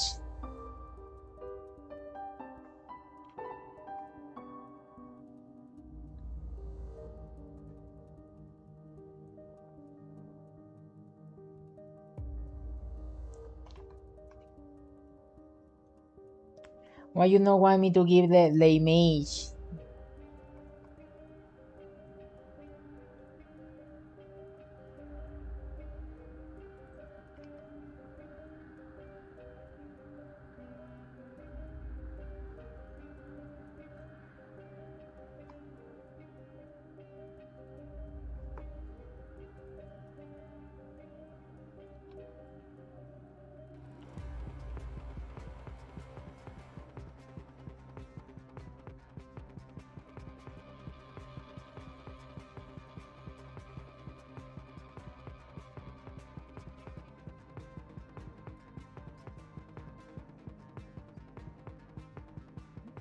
It's not multimodal. Oh, you should have told me that then. Alright, let's just hit it with this then. Boop.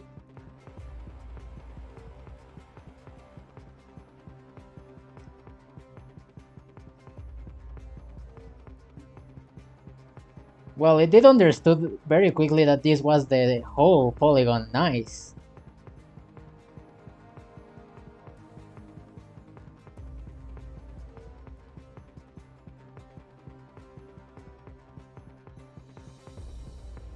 The way this is talking, oh god, the number of math in here. It's essentially running on my code, technically.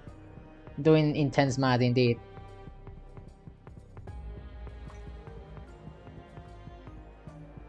Alright, while that is happening, what else can we do?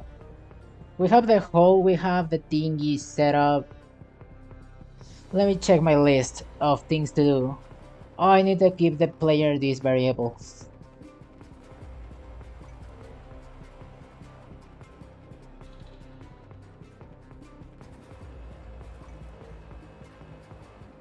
Okay.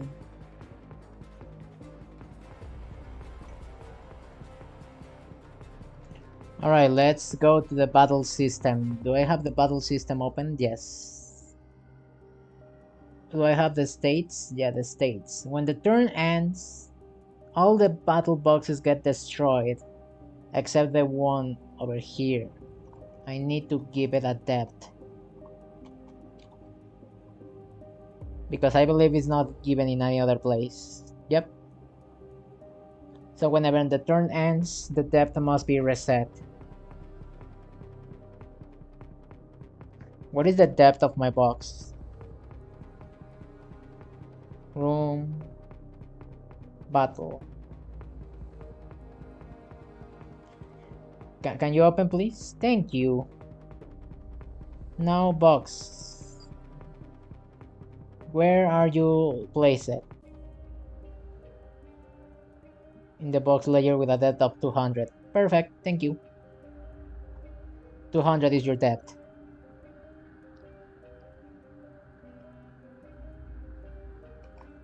Now where else do I need to set it up?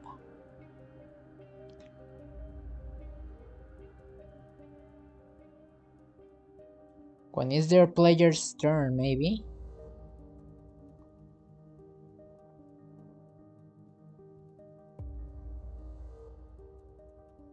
Or whenever is the enemy's dialogue turn, just in case you change the depth in the middle of a thing.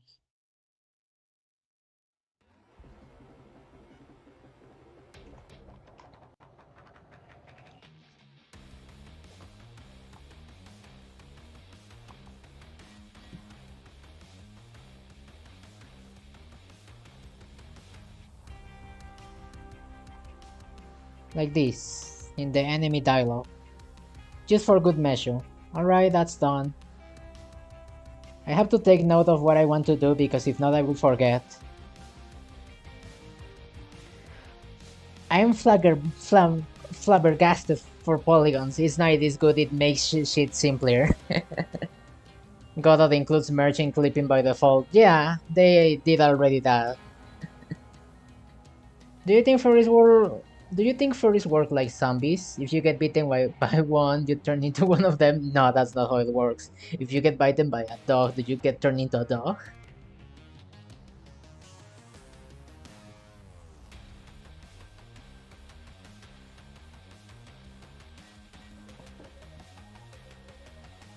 I mean, if the dog has rabies, I guess you get rabies too. But if the... I don't think that works for furries. That doesn't work like that. I'm pretty sure about that. Word of a furry. Don't trust me.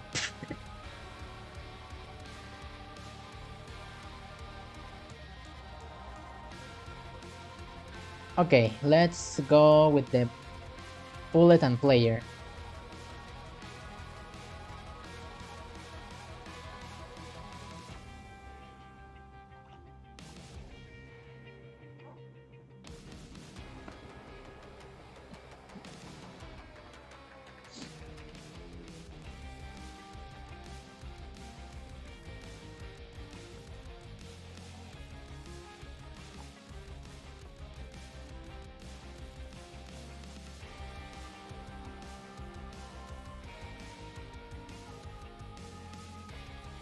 Battle bullet create variable.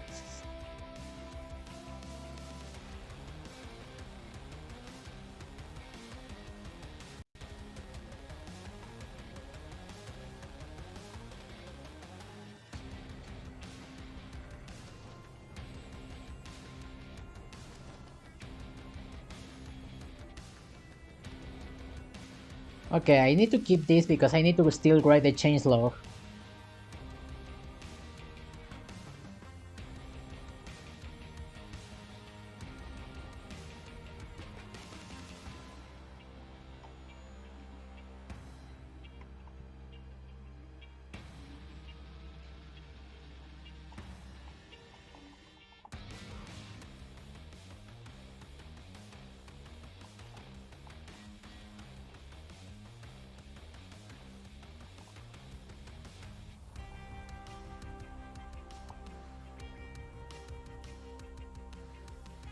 Alright, there it is. Bullets when created by default will use the battle box's depth. Player is different, however. Player must be whenever the attack is starting.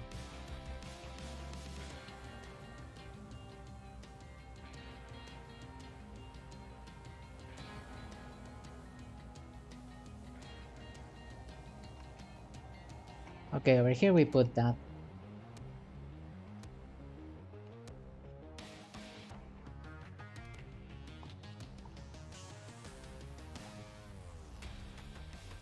And there we go, we got both of those. So now the player must react to those bullets. If the other can damage... Oh, but I need to do a condition. Okay, it's gonna be over here. If the other's box depth is different from this object's current box depth, then you just return and do nothing. I think I'm just gonna re-implement the functions to prevent garbage collect. GC garbage lol. Oh, okay. Garbage collector garbage. Wait, are you telling me the garbage collector also causes garbage?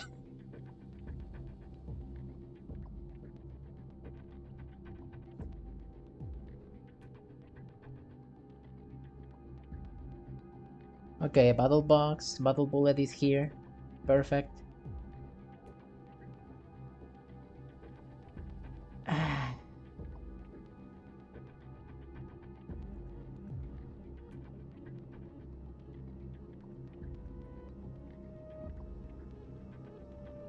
Lastly, I need to make the collision system only accept or respond to the depth and the player is.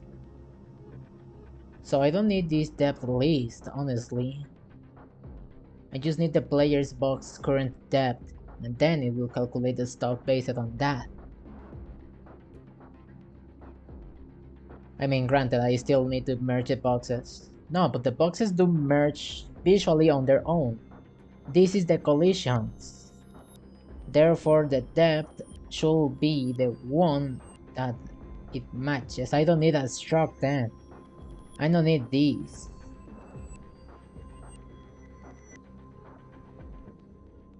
Okay, we're gonna do that later. For now, in here to do box system.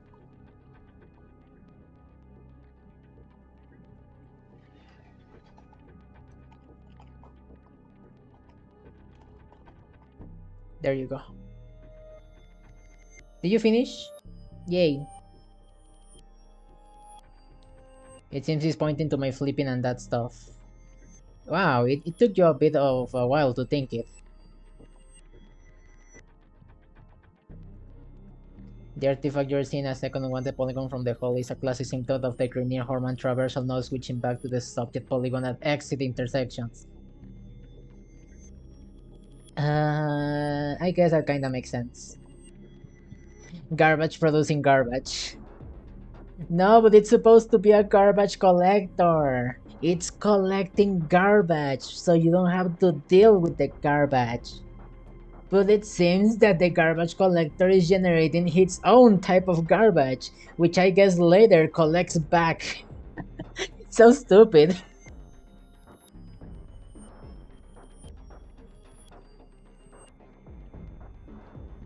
Anyways, it's not switching back to the subject polygon and exit intersections. My current implementation only switches polygon when it hits an entry. And it doesn't switch back when it... Oh, makes sense. In a difference operation, after you jump to the clip polygon at an entry, you must later jump back to the subject when you reach an exit. Because the second switch never happens, the algorithm blindly follows the hole's boundary all the way around, producing an extra closed loop from the hole. That is accurate, yes. Additionally, there are a few other potential issues in the code that can destabilize the algorithm near corners or edge. It's pointing some of them. Insufficient sample offset? I cannot increase it though.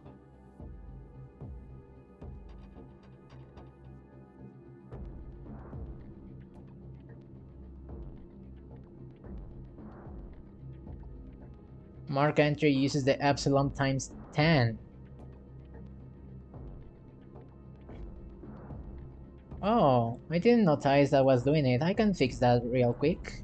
Thank you, Mr. AI, for fixing my stupid human issues.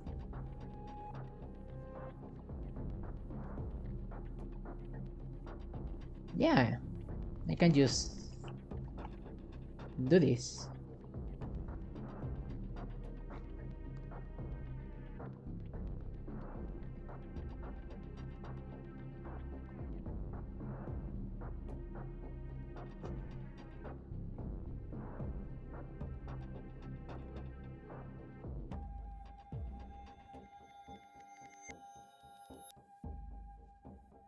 Entry only switching.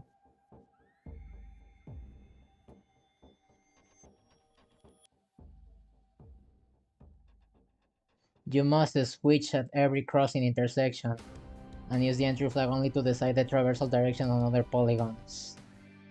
Okay. Thank you, Mr. AI. You're also telling me how to fix my problem. Add a working array version of reverse. I already did that, didn't I? Are you just fixing my problem?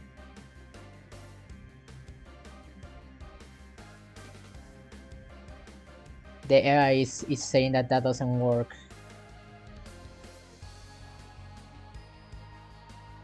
Oh, I didn't implement it.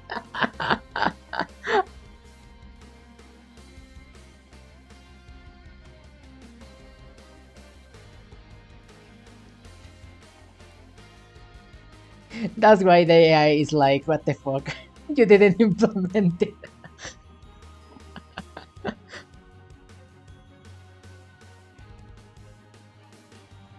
I wanna dance, but I can't. What do you mean? Just move your feet and you're dancing. Yay. I fucking didn't flip this.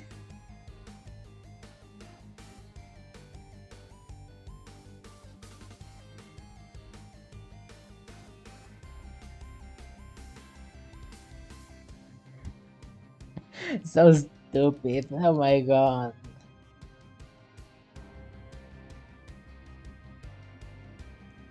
I forgot to flip the logic.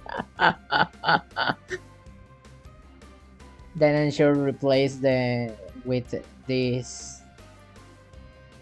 I mean, I don't need to, it's false. I don't need to put a false because by default it's false. Silly AI.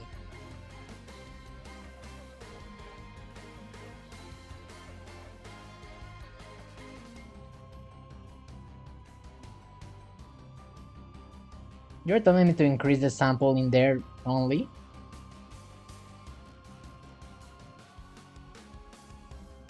I don't know, but sure, I guess. We can just increase it to this.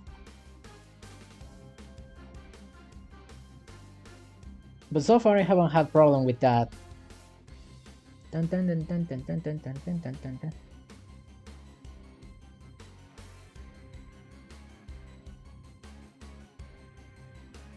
Don't worry, sample on edge uses the distance, I believe.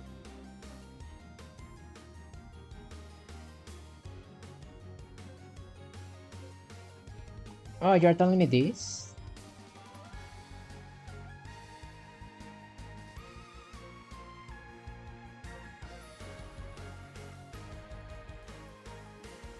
Fine then. What else do you have for me? Fix the transversal switching on every crossing. Start at an entry intersection on the subject, okay? Follow the subject adding points until you hit any crossing. At the intersection, switch to the other polygon and reverse direction. Continue until you return to the start. So what is happening in here? The kind is 0, the entry is there. This is unchanged. The flip is there, as I intended it. The intersection and crossing is here.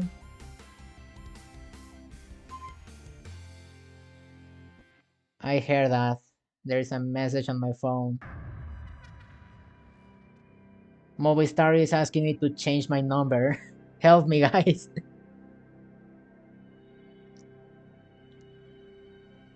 I don't wanna go to Movistar. No.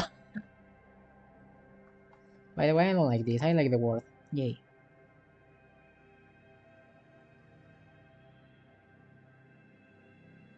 So intersect crossing only in kind 0. So the entry is no go. Everything seems to be untouched so far. Yep.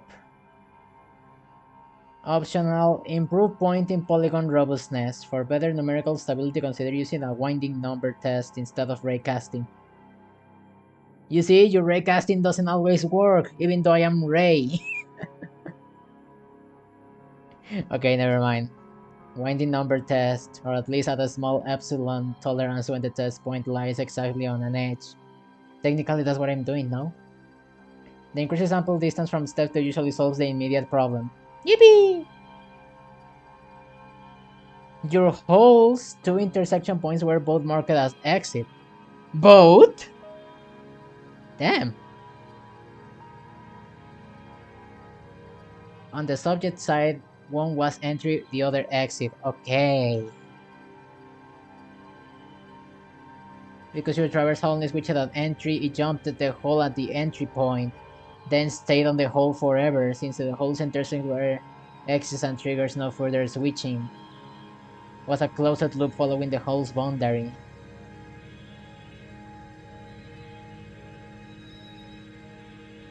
Thank you, Mr. DeepSeek AI. What do we do then? The epsilon. I don't know if I should increase the epsilon. Nah, it's fine like that.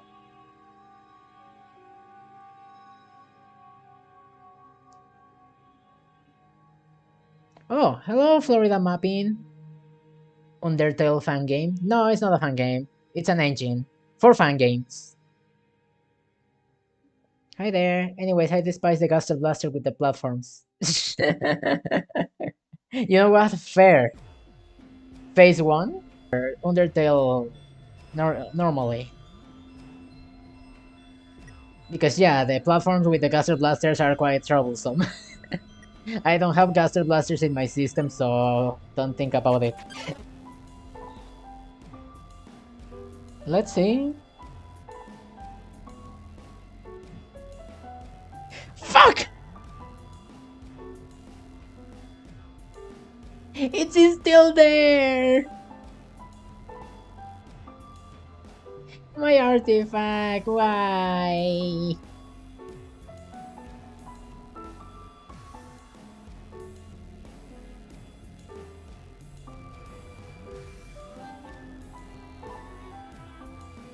Oops, dropped frame rate.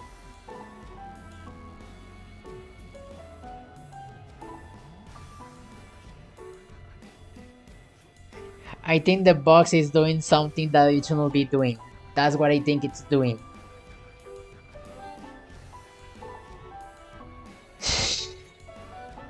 Box unboxing, yeah. What the heck? What the heck?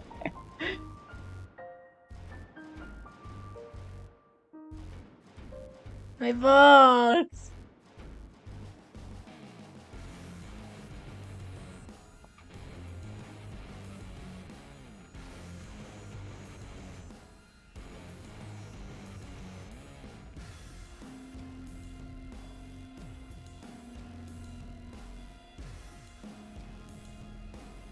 Okay, let's see.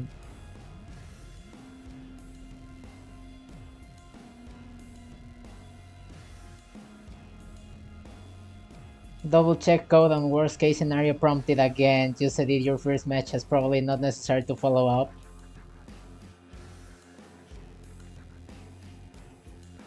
What did I miss? Because this mark entry exit doesn't change anything over here.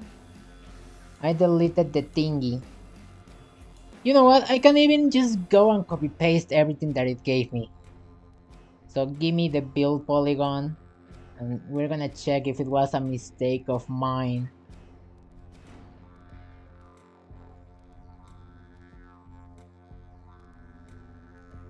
Okay, we've copied the build one. Sample thingies, I already increased them over here. That's all it told me to do. And the reverse polygon one, which I forgot to reverse my polygons for some reason.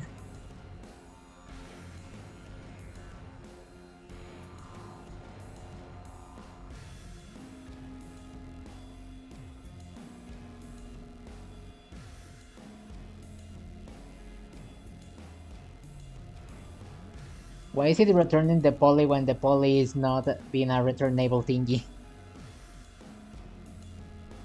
Whatever.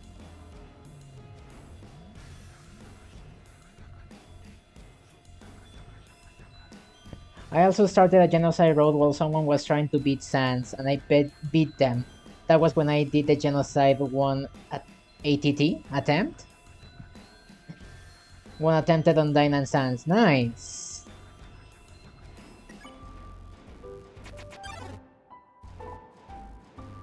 Okay, let's see. I don't expect this to work. It doesn't! My box is not boxing! Why?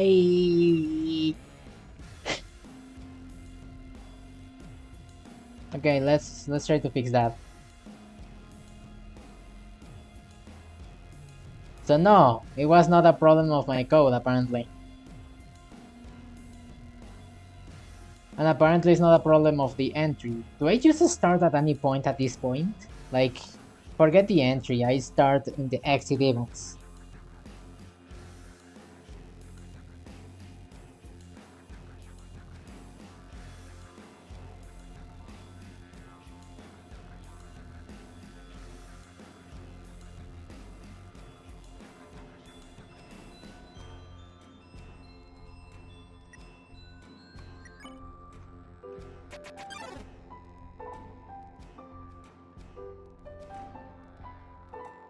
I don't get it.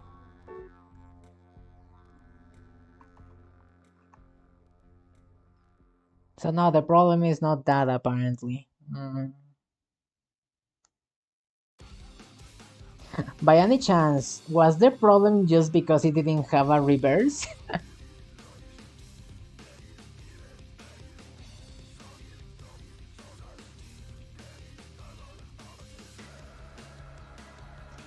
What is it supposed to do? Not that! You see that the red line follows the outline of it. It should do that. But apparently at some point it does cause an artifact that is just outside any outline of a box.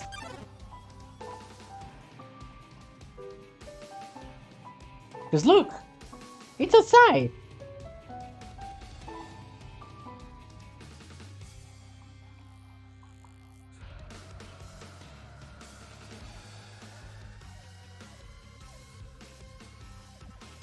Da, da, da, da, da. Get out of my Christian channel. Oh wait, I am playing Satan.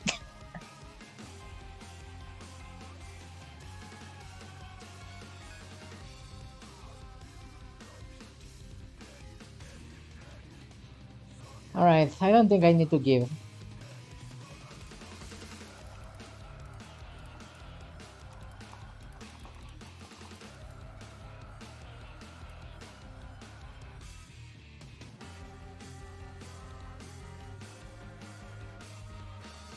Yeah, it just refuses to work for some reason.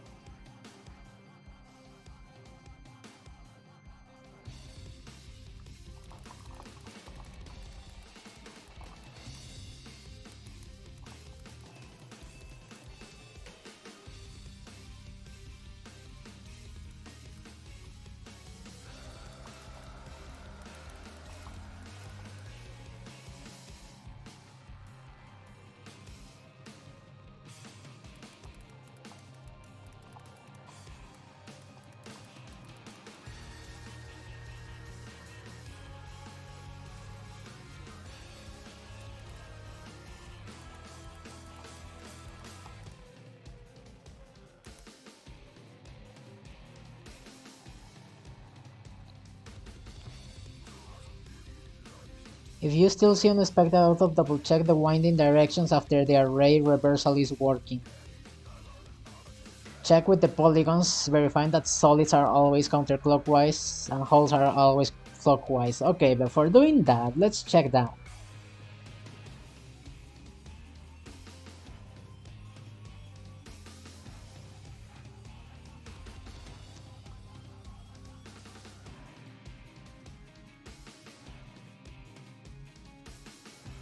Okay, I want to check then my polygon solid.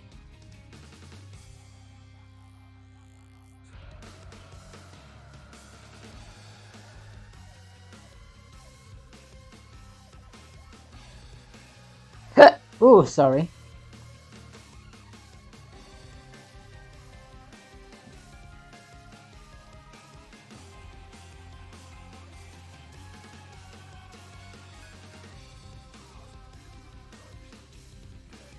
When is polygon is clockwise use and ensure winding? Okay, only there apparently. So I need to check if my polygon is this shape.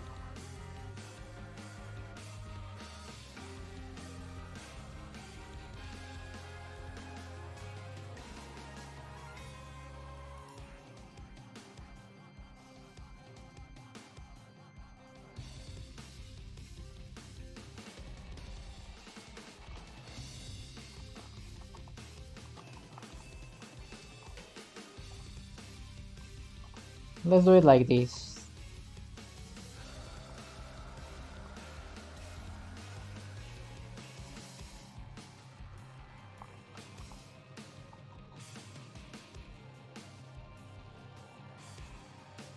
And then I need to check my holes.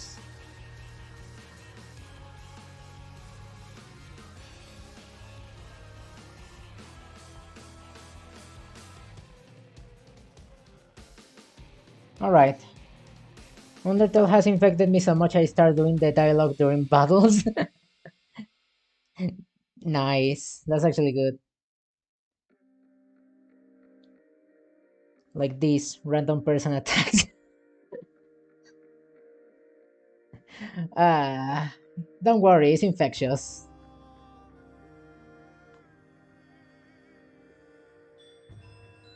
Kitty. Waku waku.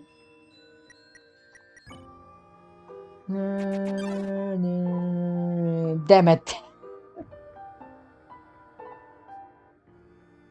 What do you mean H is not defined? Oh, it's not underscore. Silly me. Dun dun dun dun dun dun dun dun dun dun dun dun dun dun dun.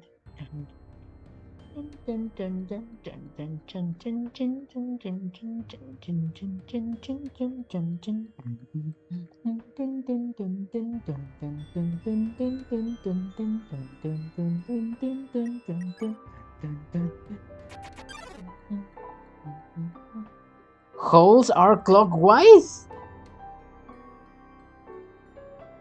But you're supposed to flip. What do you mean? Is that why the problem is happening?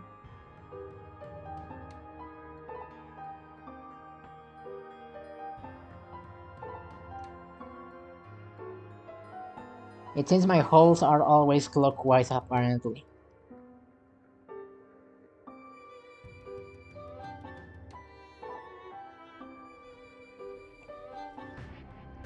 No, no, no, no, no. My holes should not be clockwise. My holes... Well, actually, yeah, my holes should be clockwise. The solids should be counterclockwise, apparently. So they should be false. So what's happening here?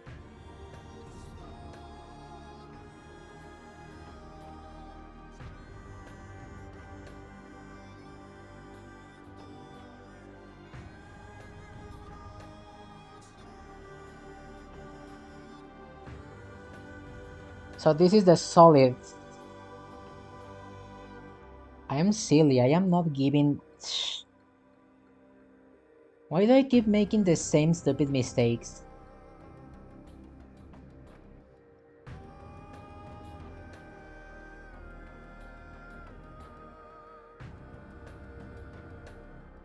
Dun dun dun dun dun dun. Dun dun dun dun dun dun. Dun dun dun dun dun dun dun dun.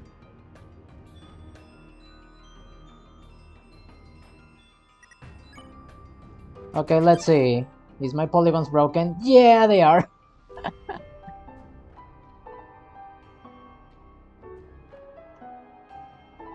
Something is not right.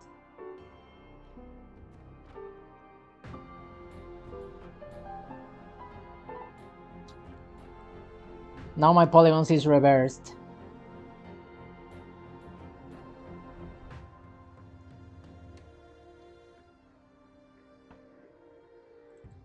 Oh, I think I get it. I think I get it. Now is the point where I am changing the entry mark stuff. Dun dun dun dun dun dun dun dun dun dun dun dun dun. Over here. The previous AI told me to change this if it was a difference.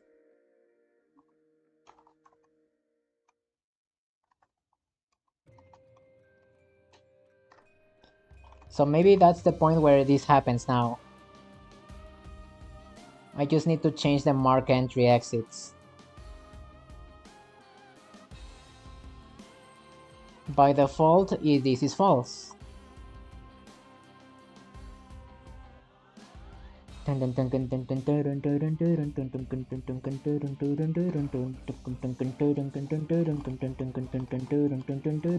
There we go. This is done. Yes.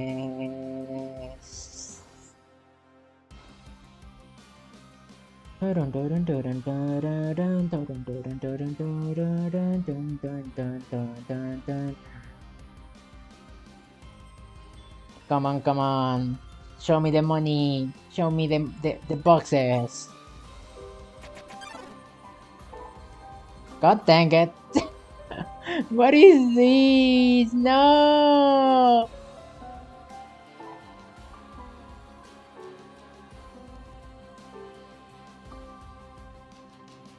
Okay, we got the opposite outcome. This gets the inside done correctly, yes. Do I need to do the thief in here?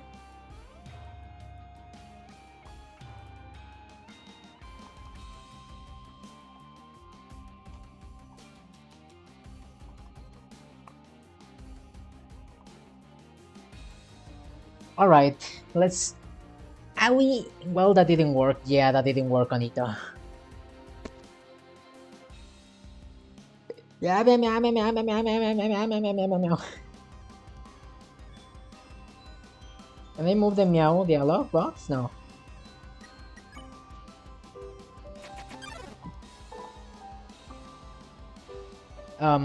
Doesn't seem to have worked. So okay, so walking reverse doesn't change anything. Dun dun dun dun dun dun dun. What if I just set this to always be forward?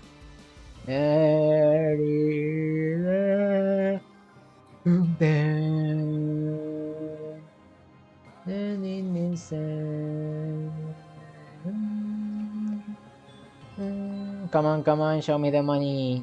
Show me the boxes. It's backwards! Okay, we are making progress. This is the whole of the whole. But we want the whole of the solid. So we got the opposite. What does that mean? I don't know.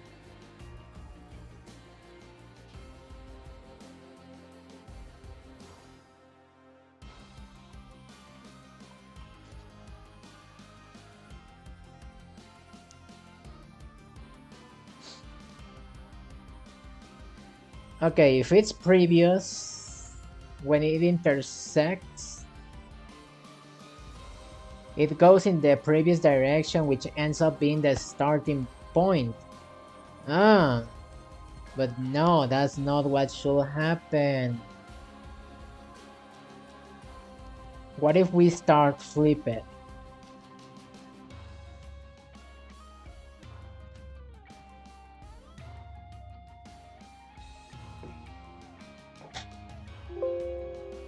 Oh, my PC is dying. Help. We gotta make a bigger hole to get us out of this goddamn hole. Make a hole to exit the hole. Amazing. Okay. I got a hole, I guess. I got a union. I don't want that union.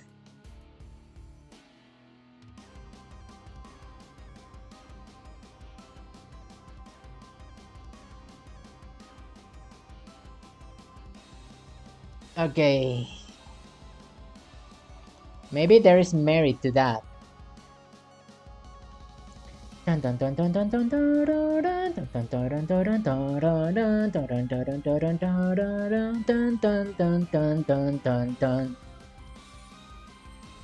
What if you are going in the previous direction? Yes, union. That's the operation we are doing.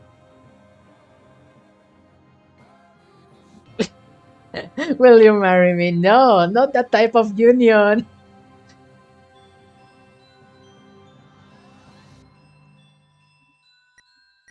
Freaking Conito.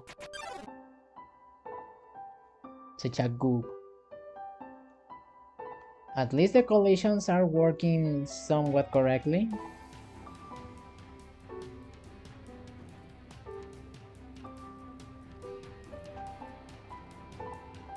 I say that, but it's not quite right. Okay. I got a union over there, but I don't want that union. And if I flip, it's not gonna make any difference.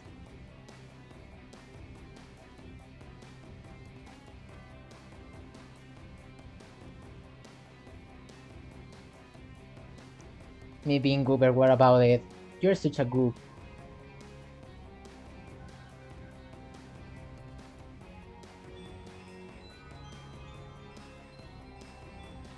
Come on, come on, come on. Why is it bad?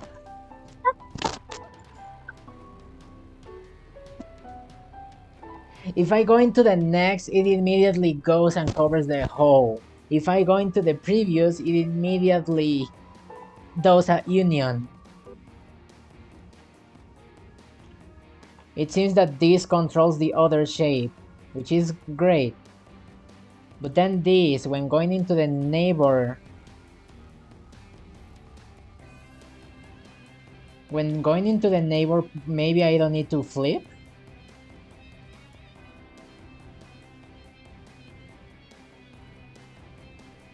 That's odd, but if it works, honestly.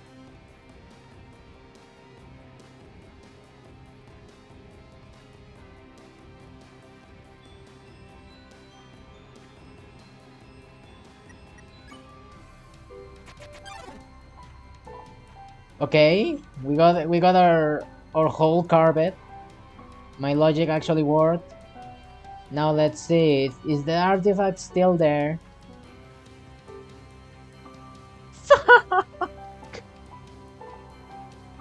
No! All the effort for nothing! No!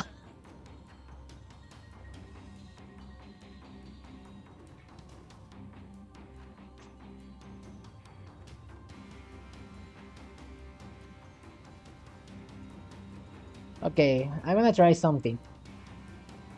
What if I just keep this, flip it?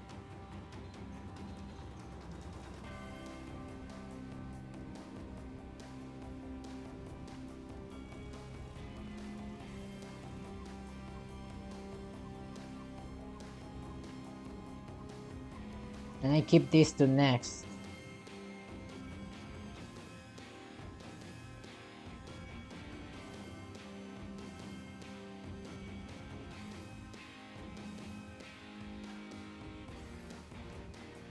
It's triangle cage now.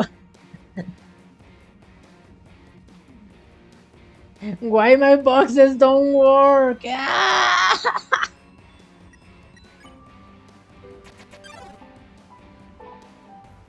I can't believe this is actually working as well. Wait, what?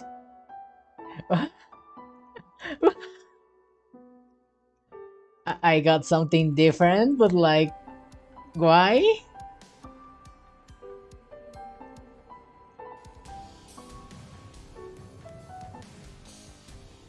What is this? It's off by some.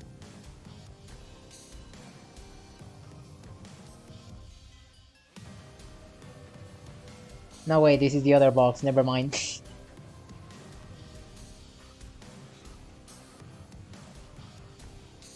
This is the one that matters. Why is it giving me such a small shape?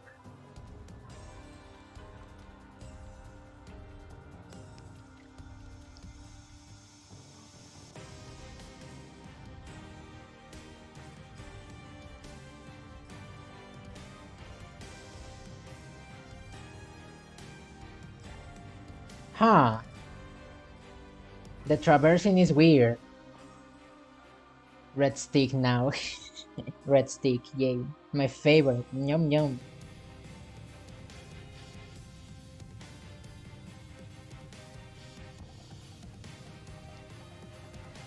Okay, let's delete that. Let's go back to the logic of being flipped and stuff.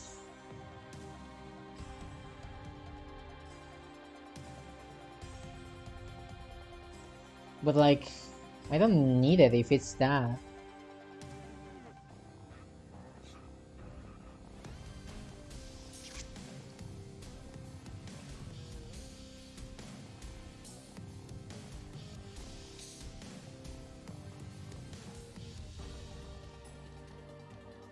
So apparently I don't need to flip when going into intersections, I just need to go backwards in them.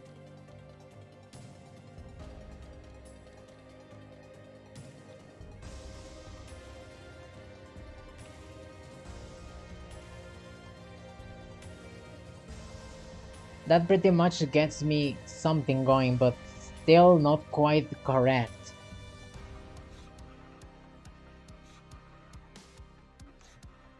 I've been admiring you since I was in my mother's. You mean you had YouTube in your womb?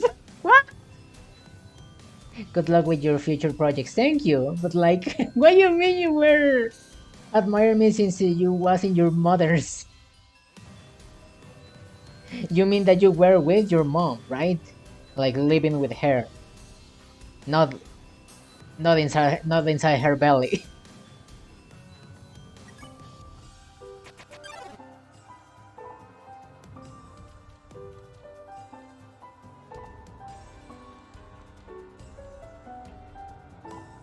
It's still there, freaking artifact. Wait, why is this pushing me inside? Oh, that's right, because it's flipped. I flipped it clockwise, and the holes are making it different for some reason. Oh no, that's gonna be another issue to tackle.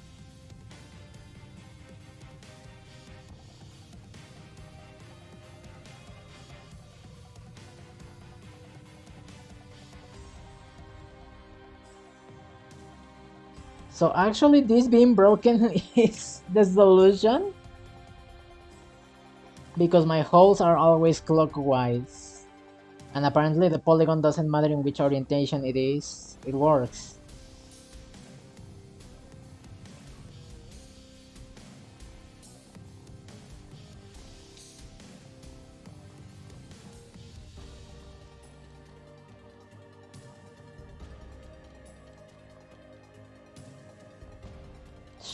This doesn't make sense. Lots of this stuff over here don't make sense for some reason.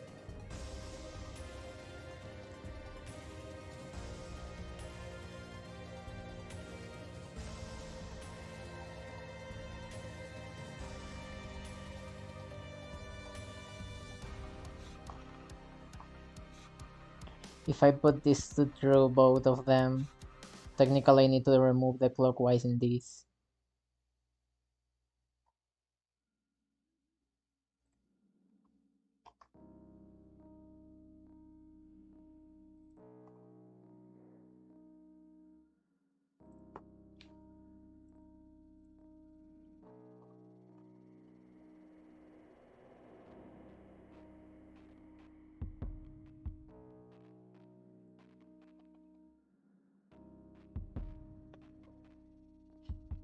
The heck.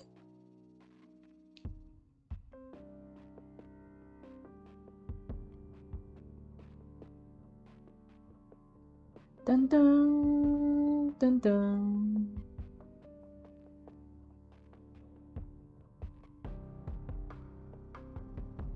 It's not made to be go-free unlike what I'm trying to pull because it's too big of output. Seems like the levers won't work for me, sadly. F. Steve Griffin, is that you? What do you mean?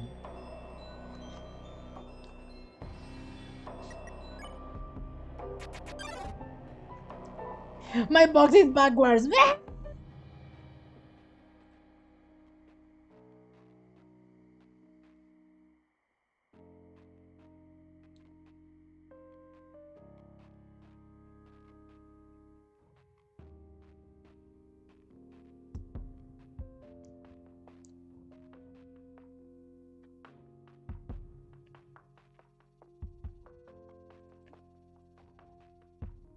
It must be because of the flip. Over here now the flip does matter because I undid the problem. What a problem. You know what, I'm just gonna undo what I did. I'm gonna keep the turning clockwise stuff and shit.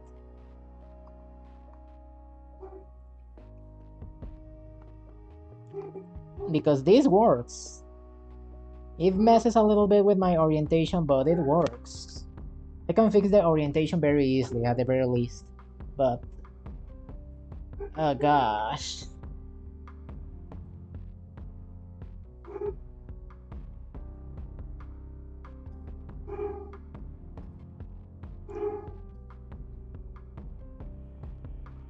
Dun dun, dun dun.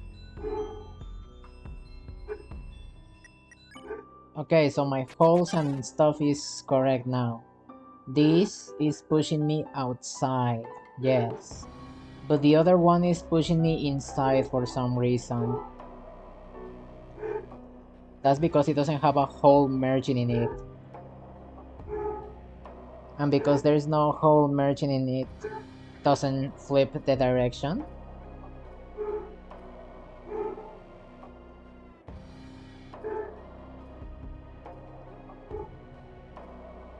How does that work?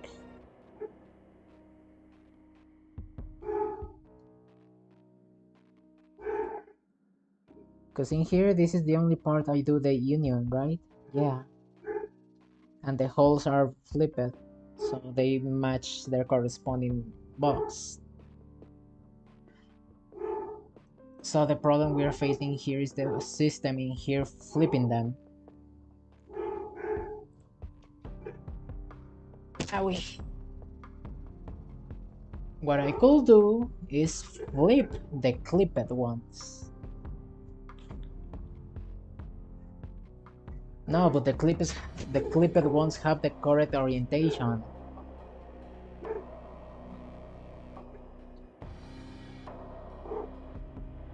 Ray, you're using the Grainer Orman. Yes, I am using that one.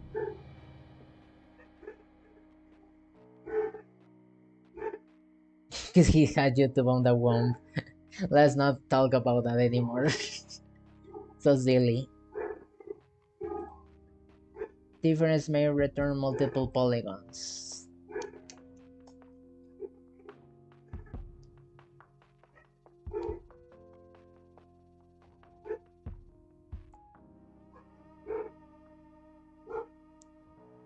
What do we do? Because this is returning an array of points. So I think I need to reverse it again. No.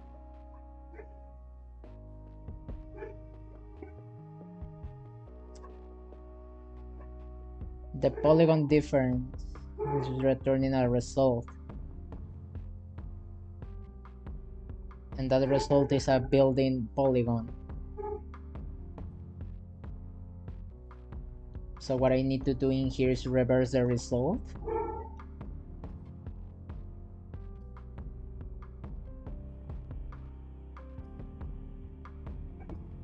No, you should not return the result always though. Because in the cases that it doesn't intersect, it doesn't do that. So maybe you just reverse the polygon in here.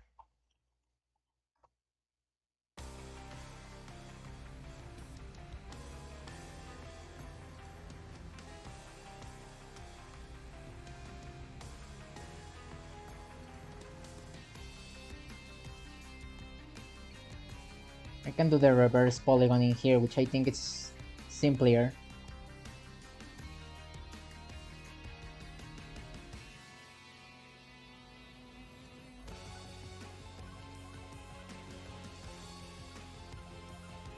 Might be going on here. Clunker shares is easy to implement, but it fails to handle some edge cases. Might be going on here. Yeah, it seems that some edge cases in here are happening. And to make this more robust, I need to somehow fix the edge cases. And apparently my reverse polygons didn't do shit.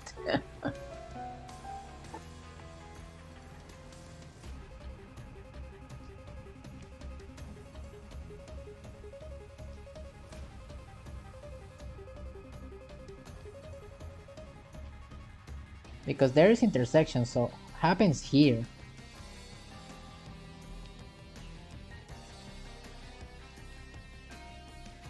Oh wait, I reversed the polygon, but I need to build it.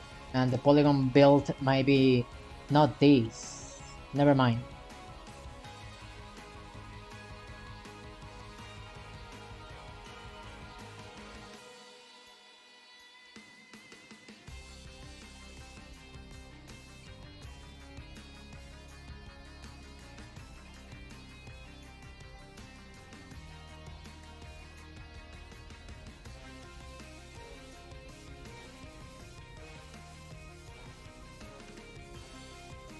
Change the merge clipping algorithm. Yeah, I can try that, but I need to understand how to actually do that.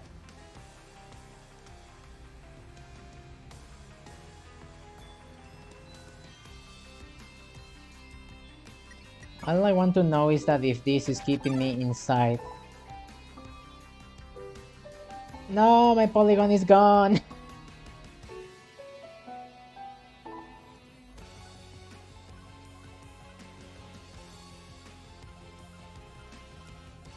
Why is it empty? What did you do, reverse polygon?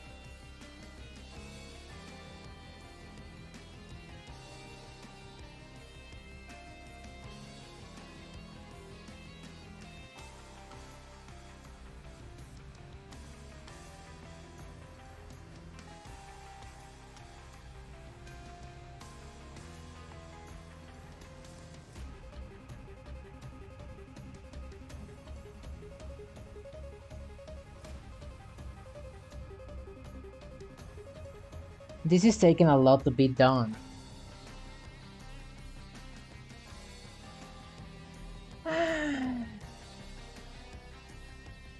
Do the quote. What quote? I am trying to orient my polygons correctly now.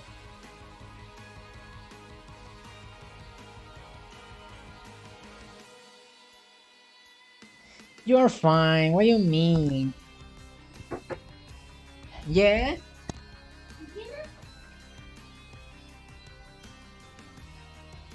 Give me a moment, guys.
Hello, we're back.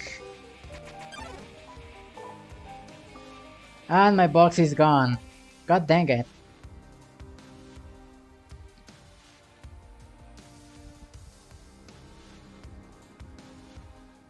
Oh, my polygon is... oh, god damn it. That's why it doesn't work, the flipping.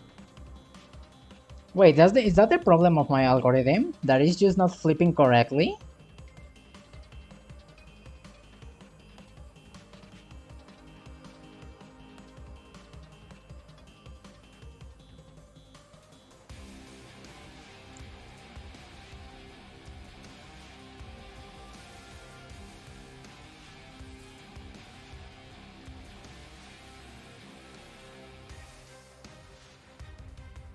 Okay, I need to know where I am using the reverse polygons, because it seems that's important.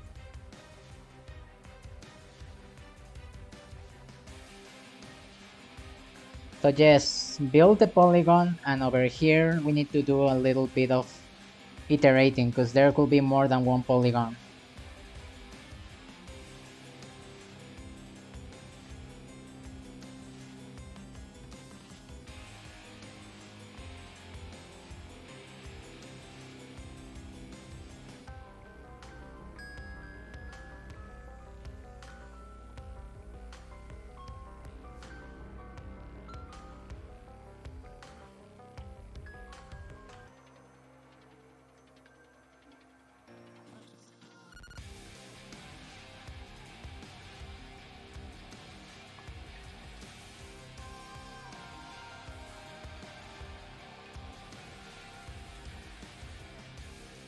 There you go, that should do it.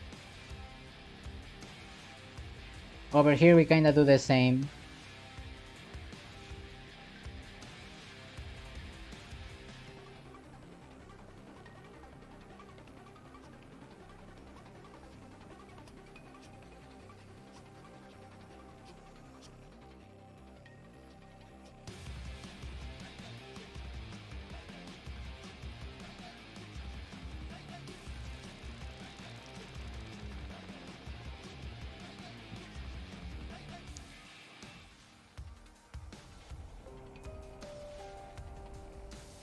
No, no, no, no.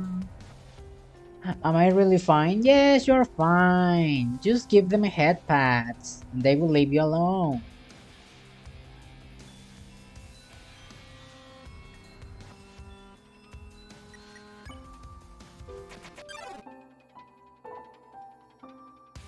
Good news, I fixed it. Bad news, it's flipped. Fuck!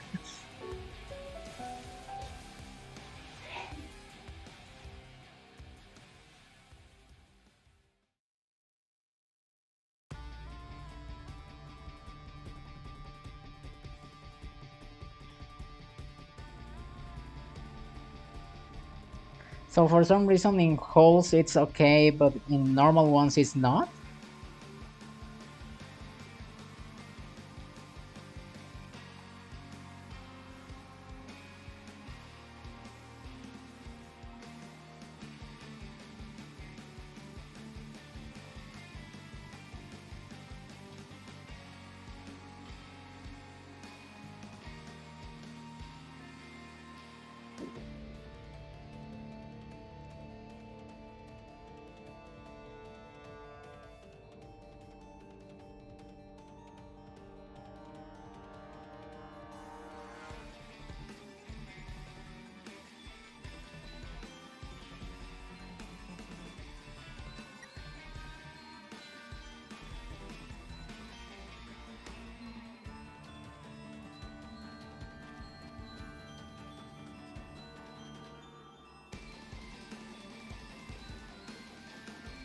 Okay.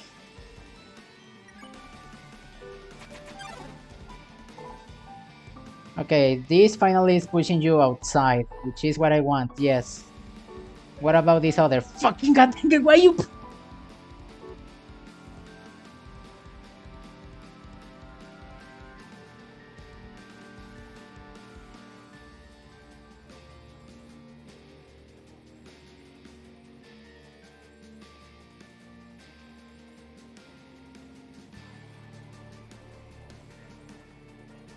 This has a depth.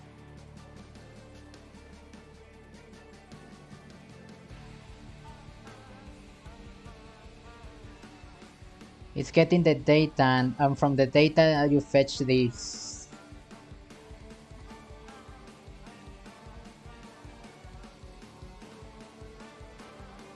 If from the data you are not getting the stuff,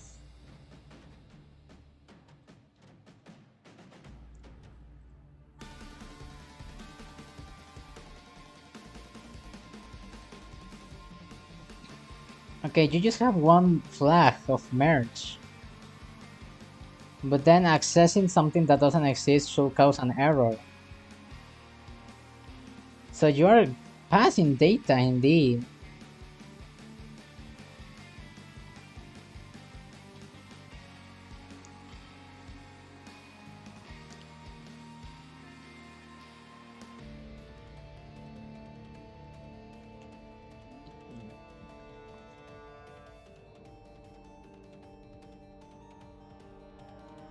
For every polygon you are doing this.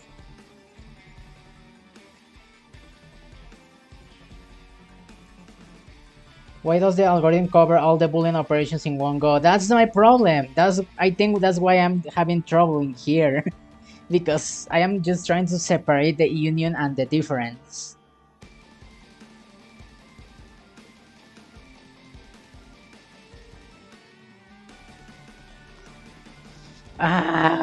What is going on?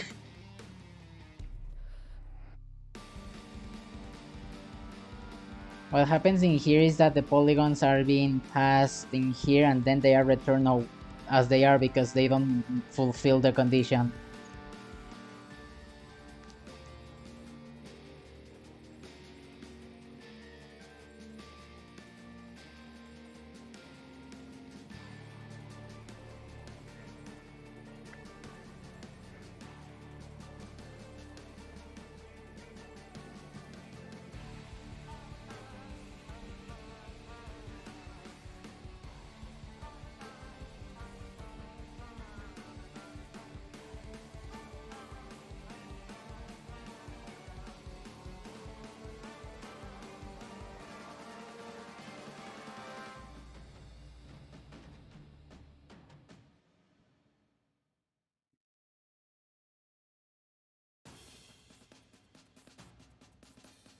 These arrays are just of one size, that's the thing.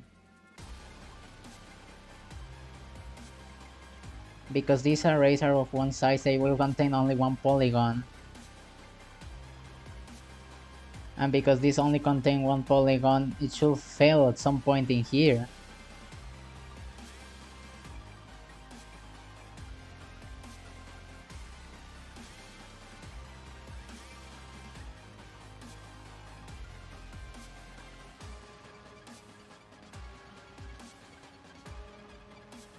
In fact, in solids it never enters. The result is the same solids.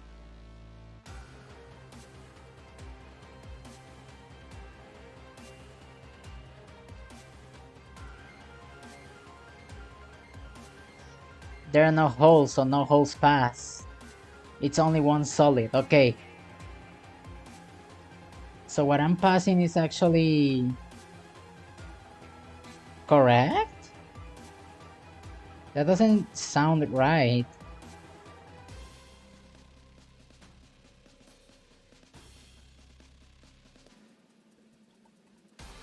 Because if I give the other type of data... No, don't debug it. Normal, please.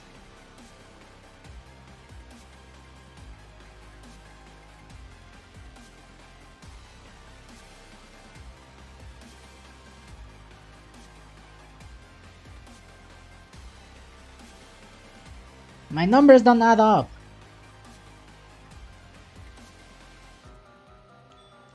Why don't my numbers don't add up?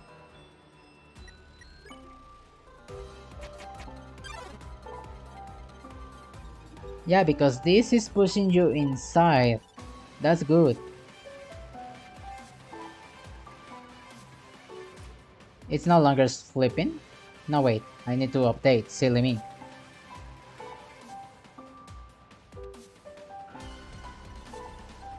This does not make sense.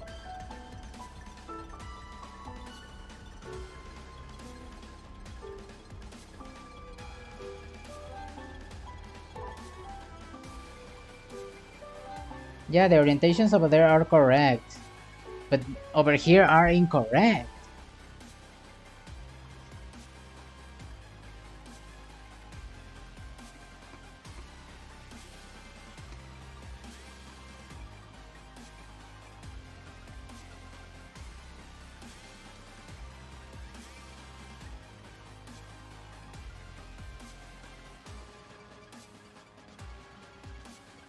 I think I know why. Because you are flipping it. And because you are flipping it, it's doing the problem. Because you don't enter this loop.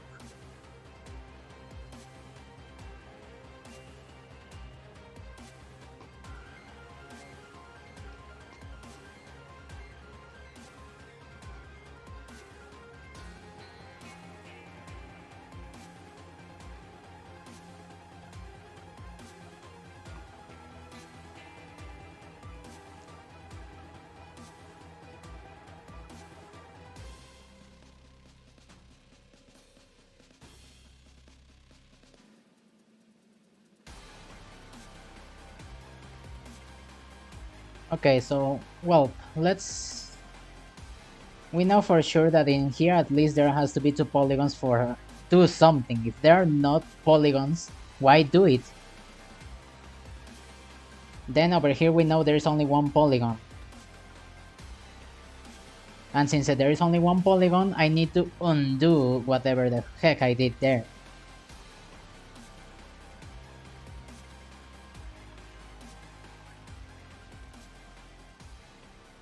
No, but then what if there is a hole? Because the hole is somehow correcting that.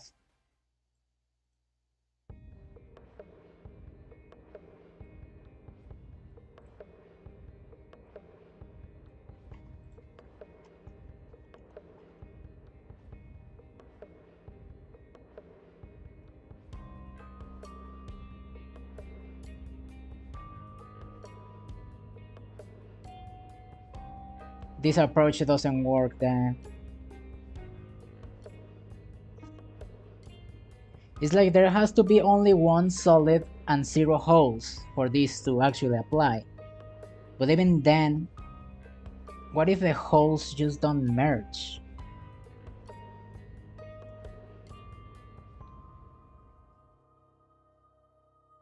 If a hole merges, does it come clockwise or counterclockwise? Because I need them to be counterclockwise. Problems. Do I need to even do it here? What if I just do it outside here? Like in here, comment this out. My music is over, doesn't matter. I'm not gonna finish the stream anyway soon. Right now I am focusing on this.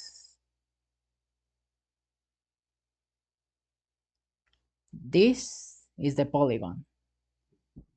What if I try to ensure my polygons are on the correct direction? That means I will reuse a function from this, which is the ensure wind.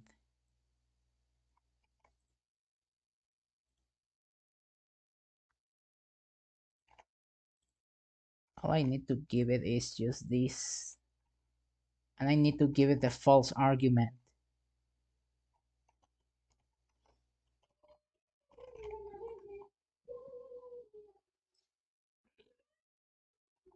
Okay, so that's the polygon.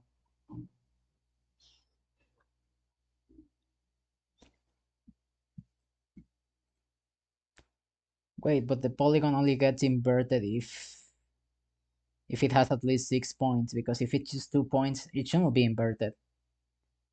Doesn't really change anything.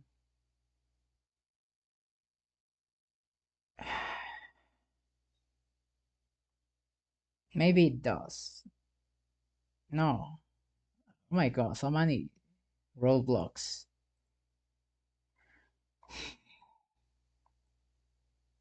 Grab this, undo whatever you did. We got already an array checking for the point's length. Over here I can just do the check. If the point's length, it contains at minimum 3 points,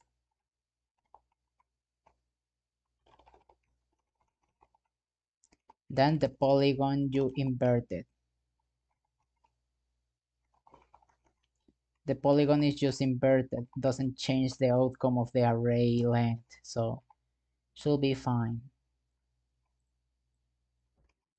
We do the same in the other one as well.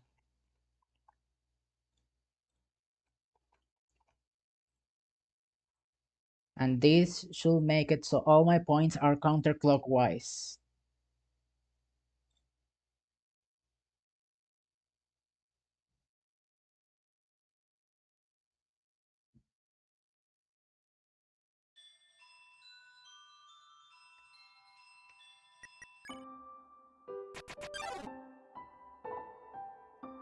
It seems I did it incorrectly.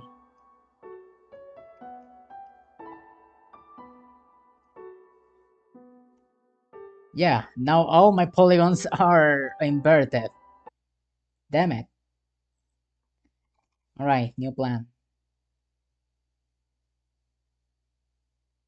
Set them to be clockwise.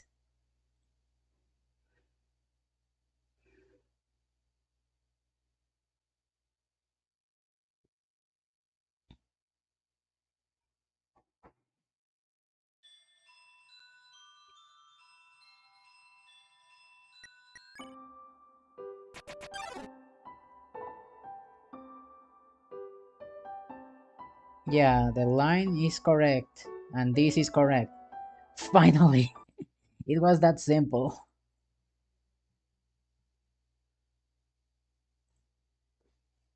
Alright, now we go back again with the same problem that I was having before, the artifact.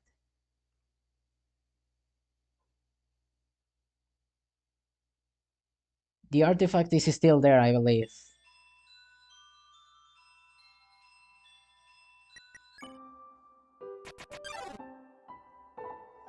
Let's see, walk it a little bit until there it is.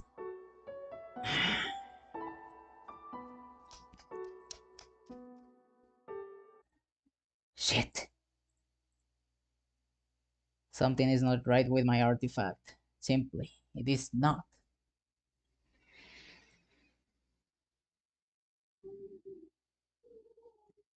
And what are the changes that I made? Why is this open? The changes that I made are in the build resulting algorithm, where I just walk it alongside the forward always.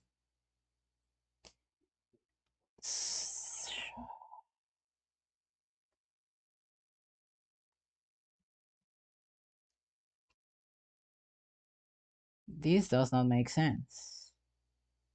You will always start on an entry. Okay. Does merging at least still work? If merging still works, I'm gonna be happy that at least something was done. So does the merge still work? And actually I'm gonna do it with the both points.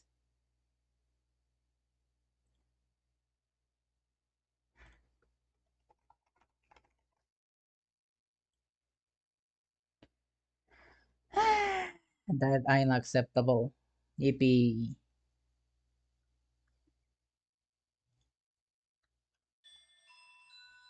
Come on, come on. Let me see, let me see. Let me see. Okay, my merging seems to not have broken.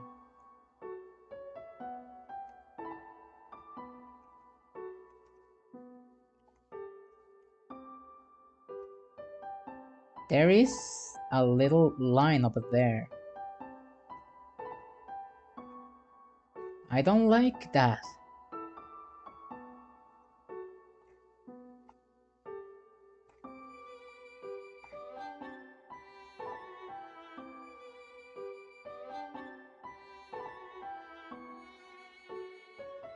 God damn it. It broke slightly, apparently. But why is that? Maybe because in here the condition for entry is not in there.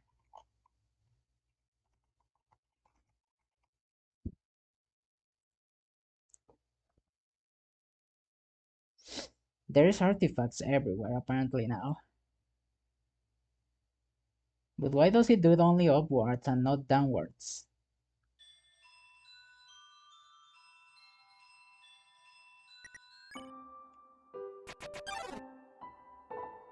Okay, this works. There is no artifact, nothing is happening.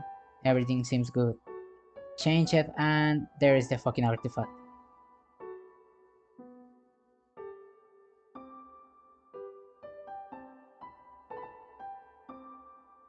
Why does it even happen?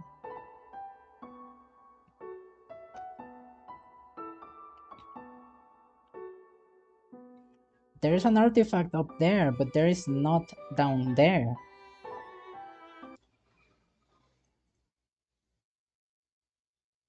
Hold on a second.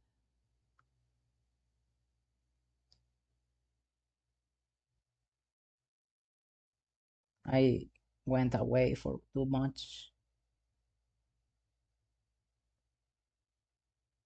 Where is the lines? Over here. Over here we're doing epsilon. We were doing this before.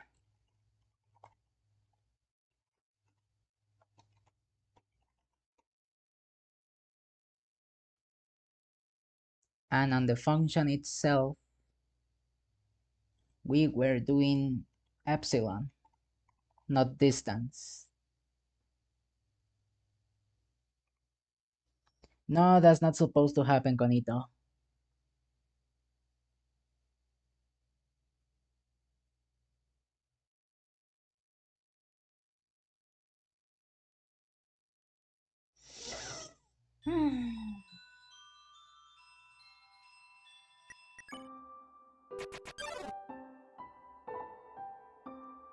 Let's see. Ah.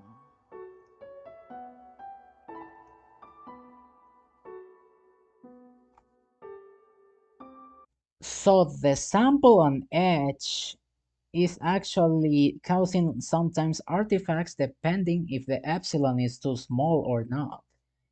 That is useful for checking stuff.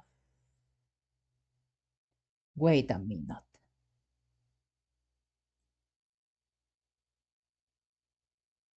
Where is the tag? Where is the tag? Okay, so that's type merge. Now if I type whole, wait. Before proceeding, I need to do the stepping. It always happens in the first step.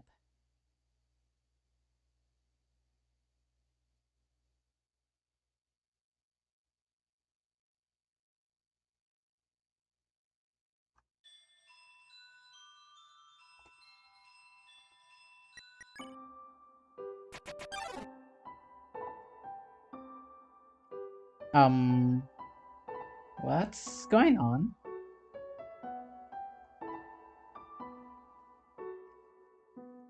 This doesn't seem right.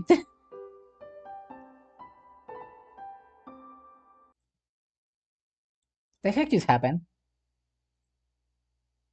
So I changed it to type whole. What?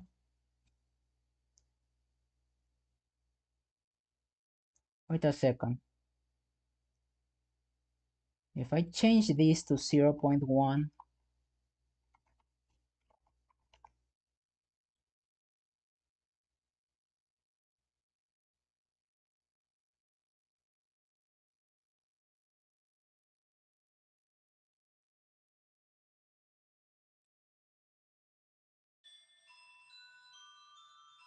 I don't think that's the way that goes. Yes, that's not the way it goes. No, the sample on edge is not the problem. But then over here, I did this. So it's using the distance.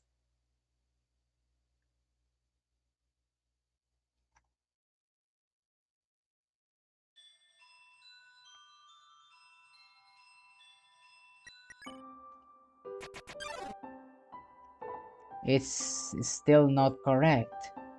Huh.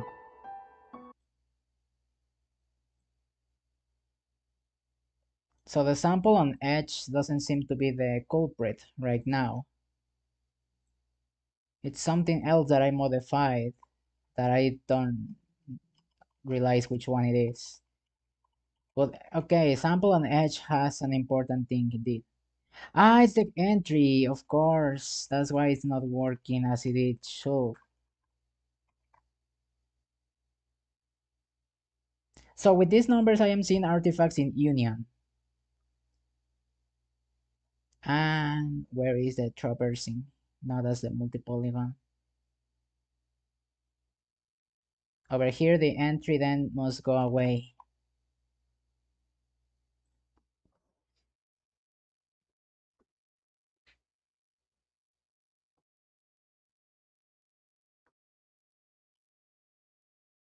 Uh-huh.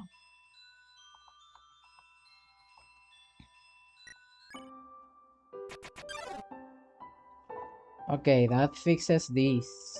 And I'm walking along the edge eventually. I have a point. I don't have my triangle anymore. Walking more about this ledge.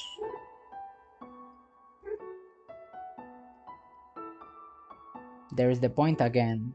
If I go again,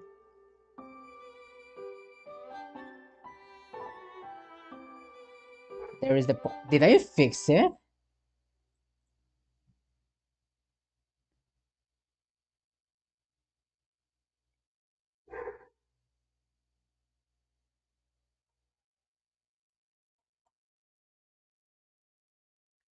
Where is it? I'm lost. Sample on edge is using distance. Sample on edge is using 0.1, which is the numbers that it told me to use, yes. What other thing did I change? I mean, if the attack works right now without this, I have fixed it. If it's not, then there is still a problem.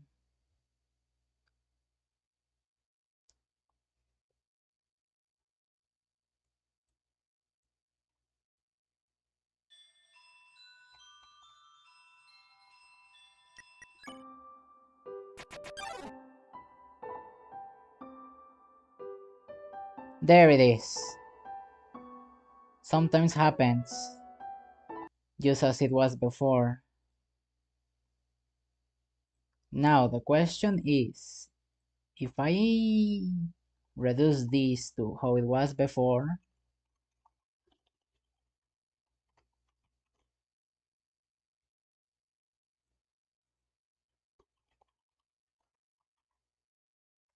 what is the point of distance? Distance is that, okay? Is the S, okay?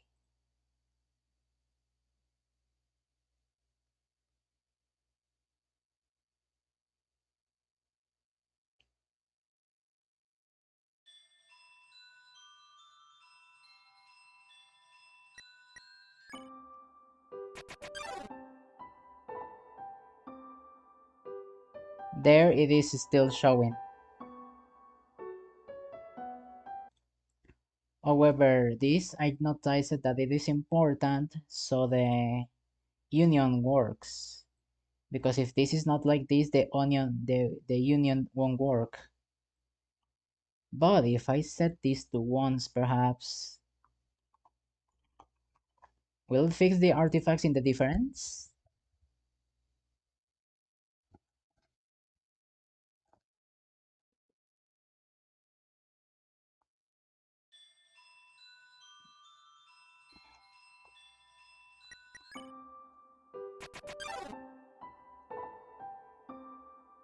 I am seeing other type of artifacts.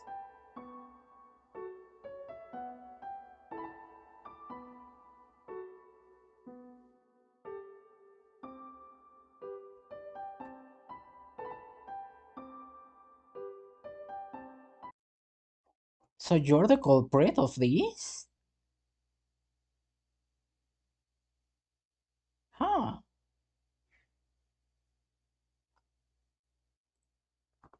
So the higher this number is, the more range there is for points to overlap and more artifacts may generate.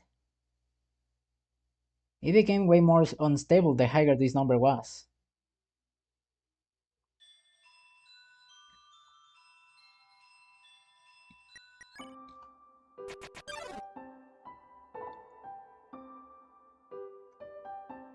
The numbers are making the whole thingy artifact.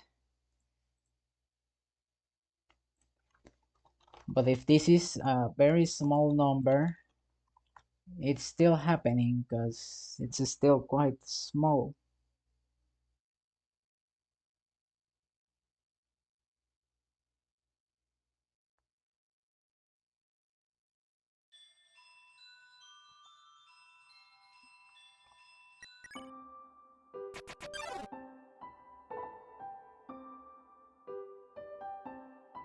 It's not happening, but then it happens every now and then.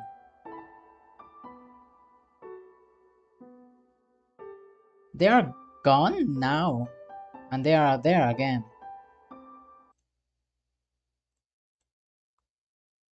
So is it you? Let's try one thing.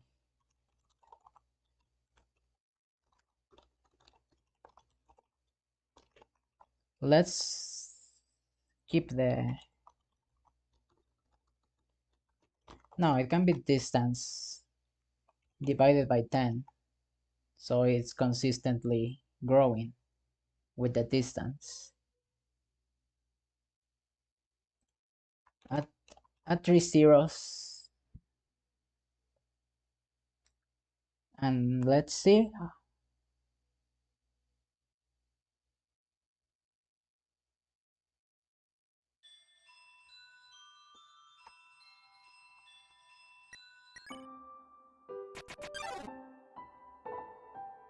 Too small of a number makes it so it breaks.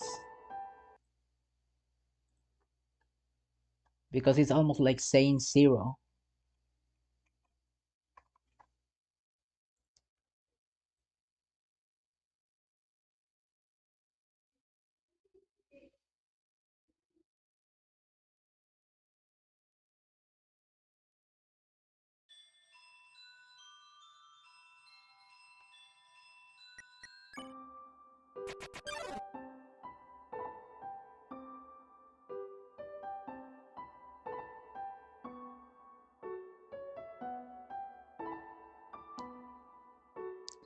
It sometimes does, it sometimes doesn't. There is a consistency sometimes where there is a bunch of times it doesn't.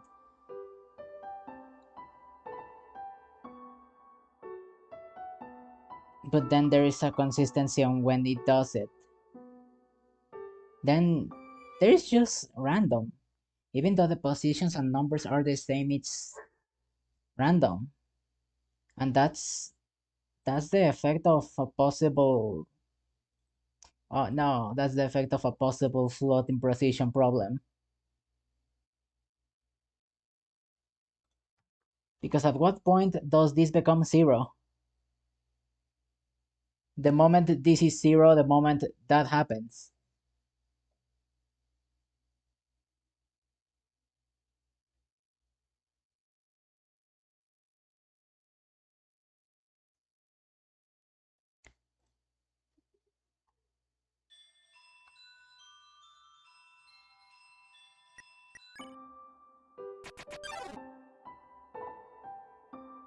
The smaller the precision, the more often these artifacts happen.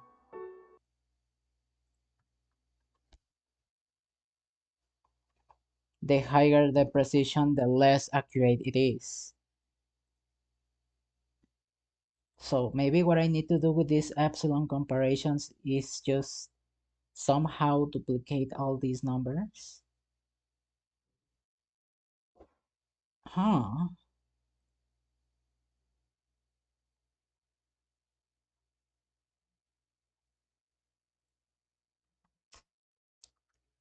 Okay, an idea to all this is that I grab all the points of the polygons, multiply them by 10, so they are essentially in a bigger canvas.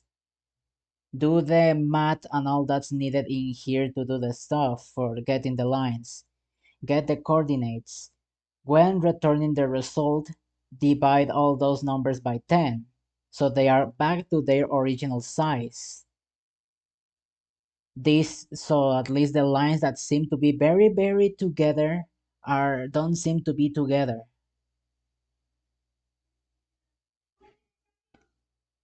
Yeah, relying on float quality is always a bit messy, but I didn't expect the float quality to be this small, because the moment I add a zero to this, it's starting to fail a lot more. But yeah, I guess that will be one idea. Convert part of the floating into an integer. Hey you, it's been 3.5 hours, make sure you don't go inside over boxes. But the boxes! You don't understand, Spectre, the boxes! Also, hi, Lamofabu. Lindsay, stop ignoring me. I'm sorry! It's just the boxes! The boxes!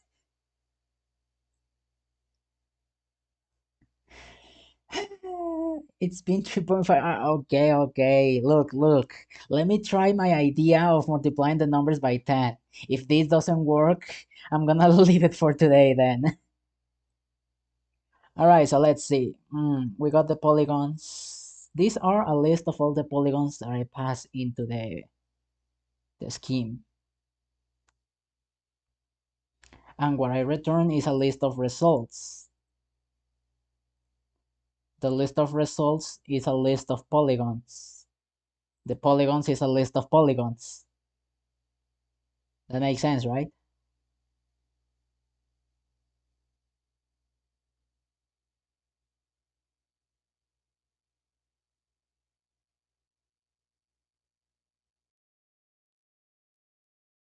Yeah, because I am grabbing just one polygon. Ensure that is... Okay, polys is a list of points. And the result is a list of points. Therefore, when I receive my points,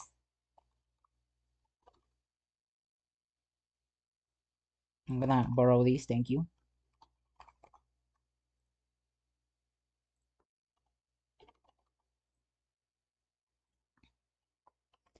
Bar length, this is the I, this is the length, this is the increment, and for every single polygon in the thingy, there is gonna be a list of points. So I need to get the points length as well.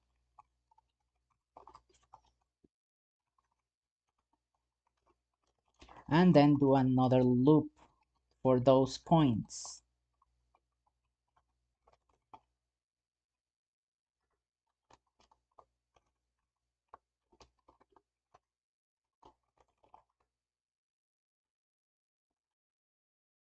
Now that I have my points in here, I need to assign them back and multiply them. So it's like this. Multiplication by 10. That should give me enough margin, I believe. Then do all the stuff. And before you return the result, grab the result and give me my points back to what they were originally. This should work in theory, or at least reduce the floating point precision for some bit.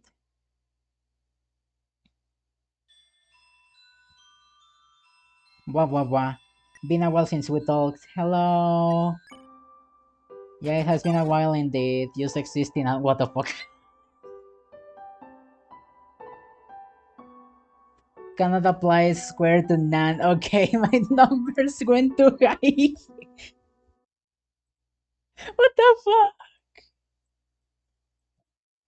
My numbers are too big.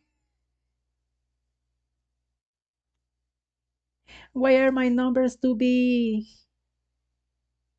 They start small, but they keep exponentially increasing by 10.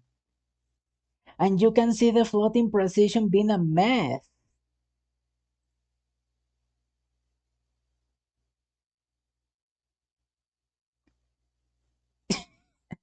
Okay, that was fun, but that's not solving my problem. Why is that happening? That's because of the way I am assigning these. I pass the data, I assign the points directly. Once the data is being passed over here, what I do after this function is grab a reference directly to these points. I am not creating duplicates. Okay. What I need to do is make a copy of these then, to not modify the original values. So kinda what I'm doing here, I'm gonna do as well outside. Now the question is, once I copy this, is that enough?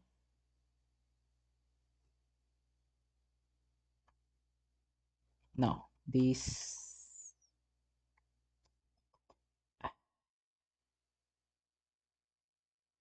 idea is a bit troublesome.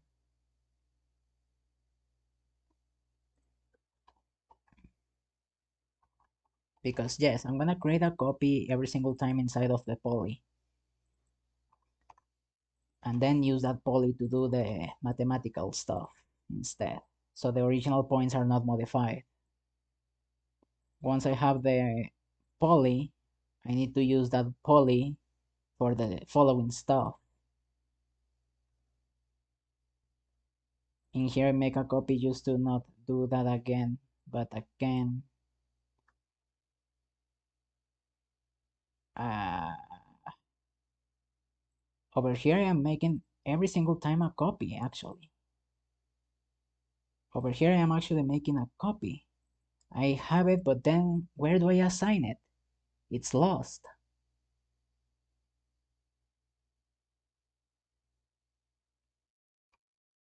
Okay, so once it has done the copy, assign it back.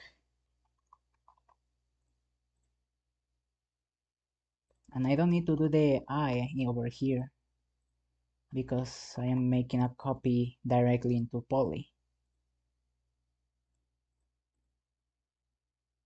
And then my system shouldn't break that way.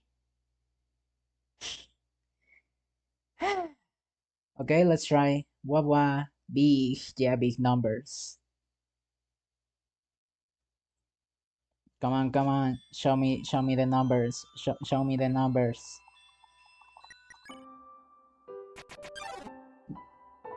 Okay, they're not going big. And the artifact is still there. Fuck!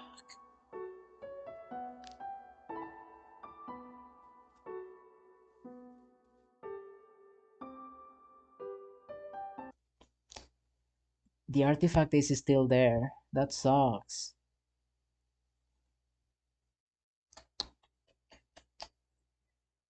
Ah, what do we do? Hmm. Let's increase it by 100 more the precision and see how it goes.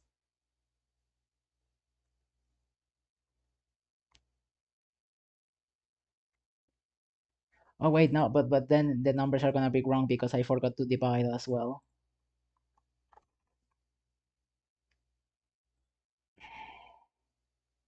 Artifact stinky.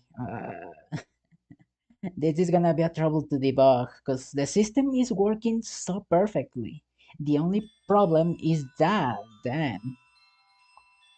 That is the only problem that I have to solve, and then this system will be kinda flawless. It's still there! God damn you, artifact!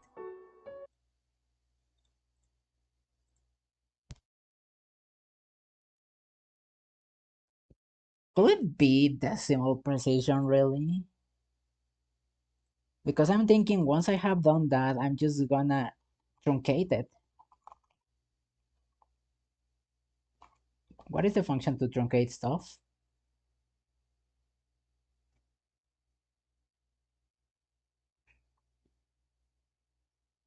Like I want only the integer part.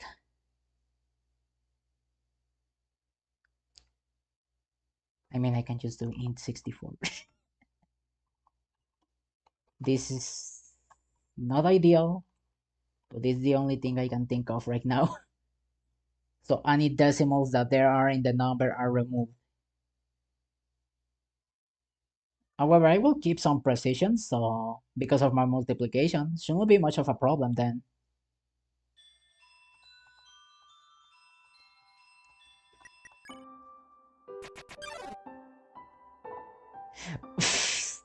What's going on here? Why do I have only one list? Sometimes the other list appears. It's like this box stopped being logical because of the integer.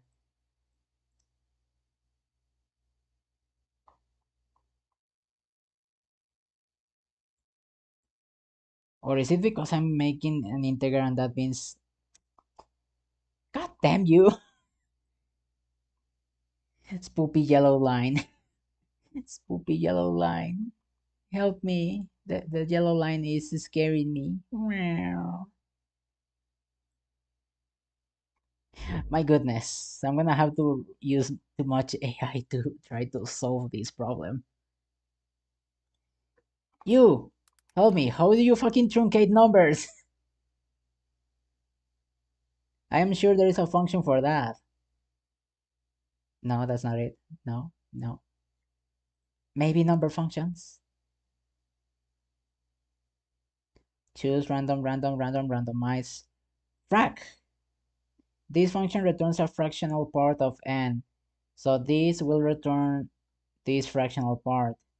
This will return the fractional part. No, fractional part is not what I need. Sine, floor, ceil, main, max, mean, median, lerp, exponential, logarithm, power, escritor, blah, blah, blah. Is that it? Really? You don't have nothing to truncate numbers? Okay, what I can do is subtract their fractional part.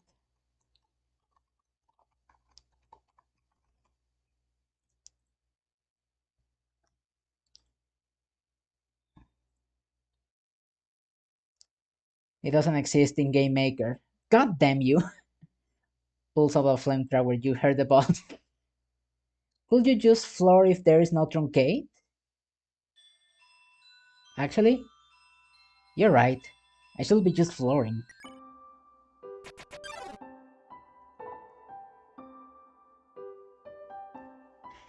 God damn you, artifact! God damn you!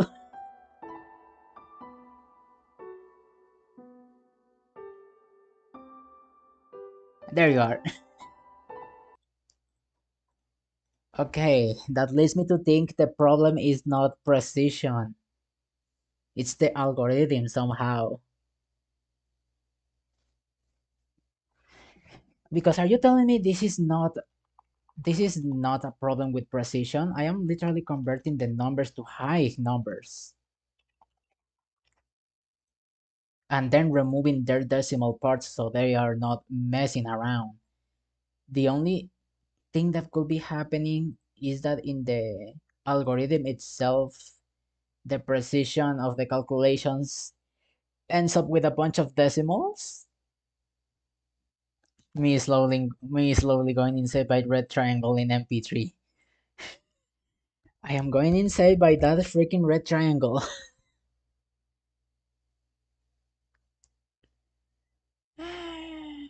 Because I then undo the changes. I don't get it. I don't get it. Uh, what do you want from me, game? What do you want from me?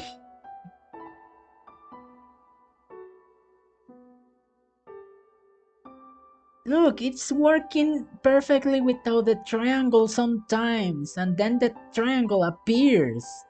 What gives? What gives? What if you choose another algorithm? It's too late. We are too deep into this to choose another algorithm.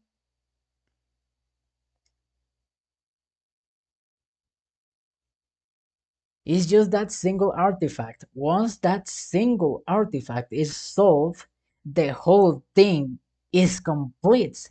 It's just one fucking thing. It's not a bug, it's a feature. What do you mean it's a feature? You're gonna get randomly pushed by an invisible wall collision. What can I do?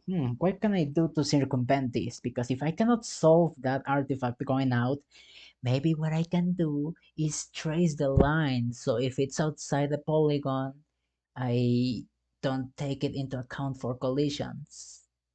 But what if it's inside? Because it could happen as well inside. Well, if it's inside, it actually doesn't matter. Because the polygon is already clipping inside. But what if it's along the line of the other polygon? That doesn't seem to be the case. The artifacts are always holes. Good luck fixing the innate issues from the algorithm itself. Well, I am thinking alternatives actually. I am thinking that, well, since I cannot fucking fix the triangle problem, then I just don't take it into account.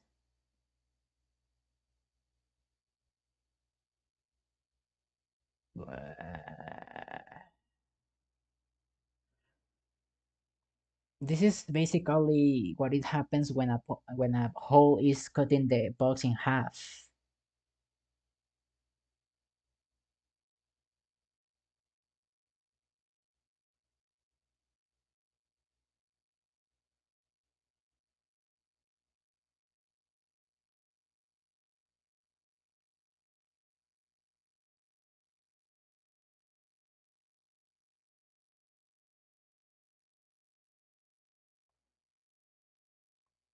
How will you even able to guarantee what you're reading is the faulty points?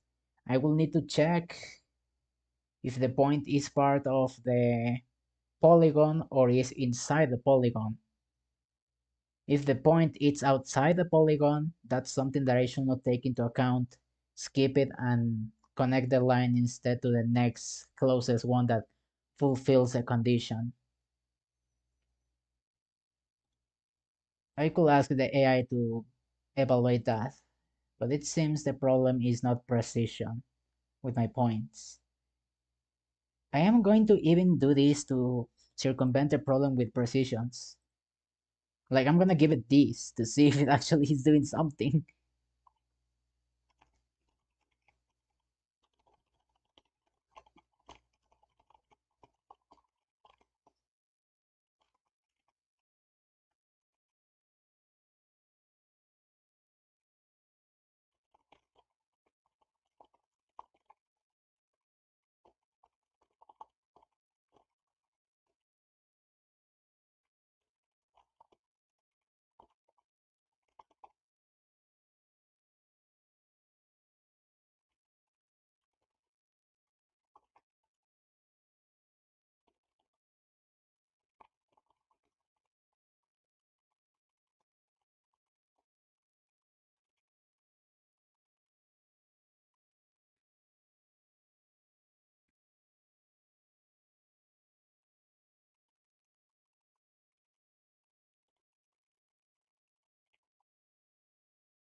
I don't know if this is actually doing something, but I'm gonna leave it just in case it does. Most likely, it doesn't. It's something to do with the algorithm. The thing uh, that bothers me is that it sometimes does it right, but then it just doesn't. So why is it swapping between doing it right and doing it wrong?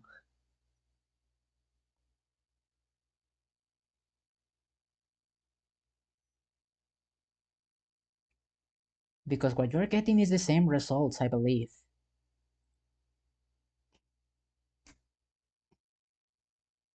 Hmm. But it's one whole polygon, right? Well, apparently, in specific angles, it actually becomes two polygons.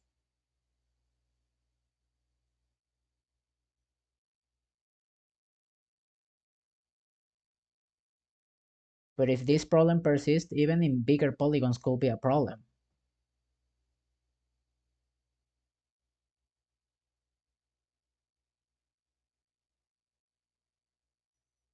What I am handling four intersections is what I'm getting.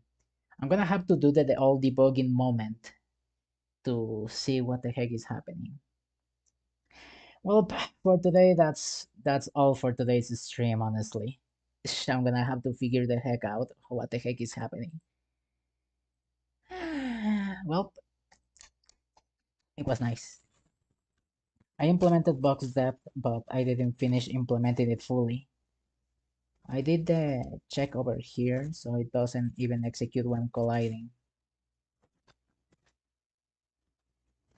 For the box, it's something simpler, but I am not taking it into account until I fix that artifact. So until then, I am stuck with that. Nonetheless, yeah, for today, I got defeated by a red triangle. Next time, we're gonna fucking kill it. Or well, maybe I will kill it in my free time. I will post an update once it's done in the game jolt. Uh, Immortal Triangle. We will see about that. I'm gonna Thanos snap it out of existence if it's necessary. It's just that single problem. Once that single problem in the algorithm is fixed, could be a marking entry. Could be.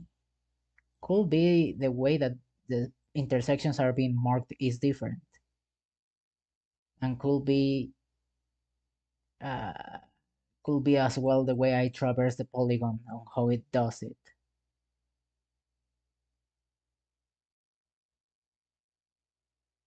Because this algorithm works perfectly. Even with the epsilon reduced, did I actually reduce it or did I make it back to the value it had before?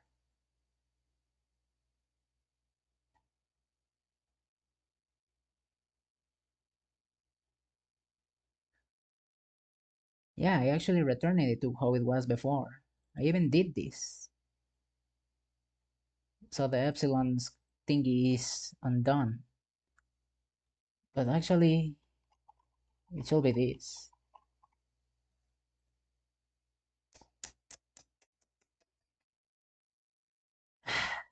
Complicated. But this doesn't seem to affect anything. In fact, this kinda helps in making it precise. In a way. Huh, wait a minute.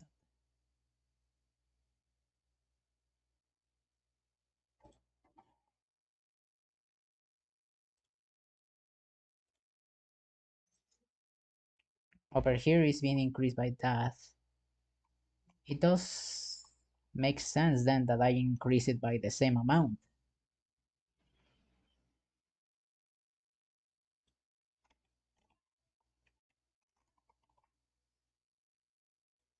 The range seems big, but it's incremented, so it should not.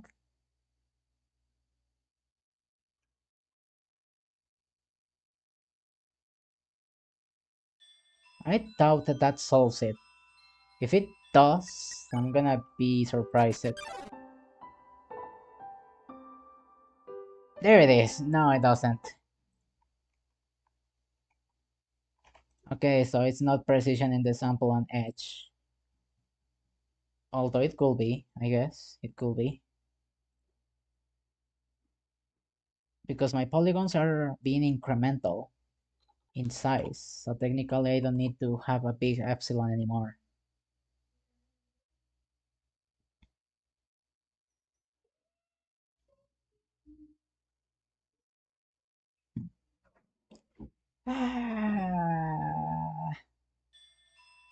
Polygons. Why is programming so hard? Why did you guys decide to take programming? It was gonna be fun, they said. No, it's not. Ah, okay, I'm gonna stop before I become crazy. Thank you guys for coming to today's stream. This was horrible, but we're getting there. Alright, take care, guys. See you another time. Meow meow.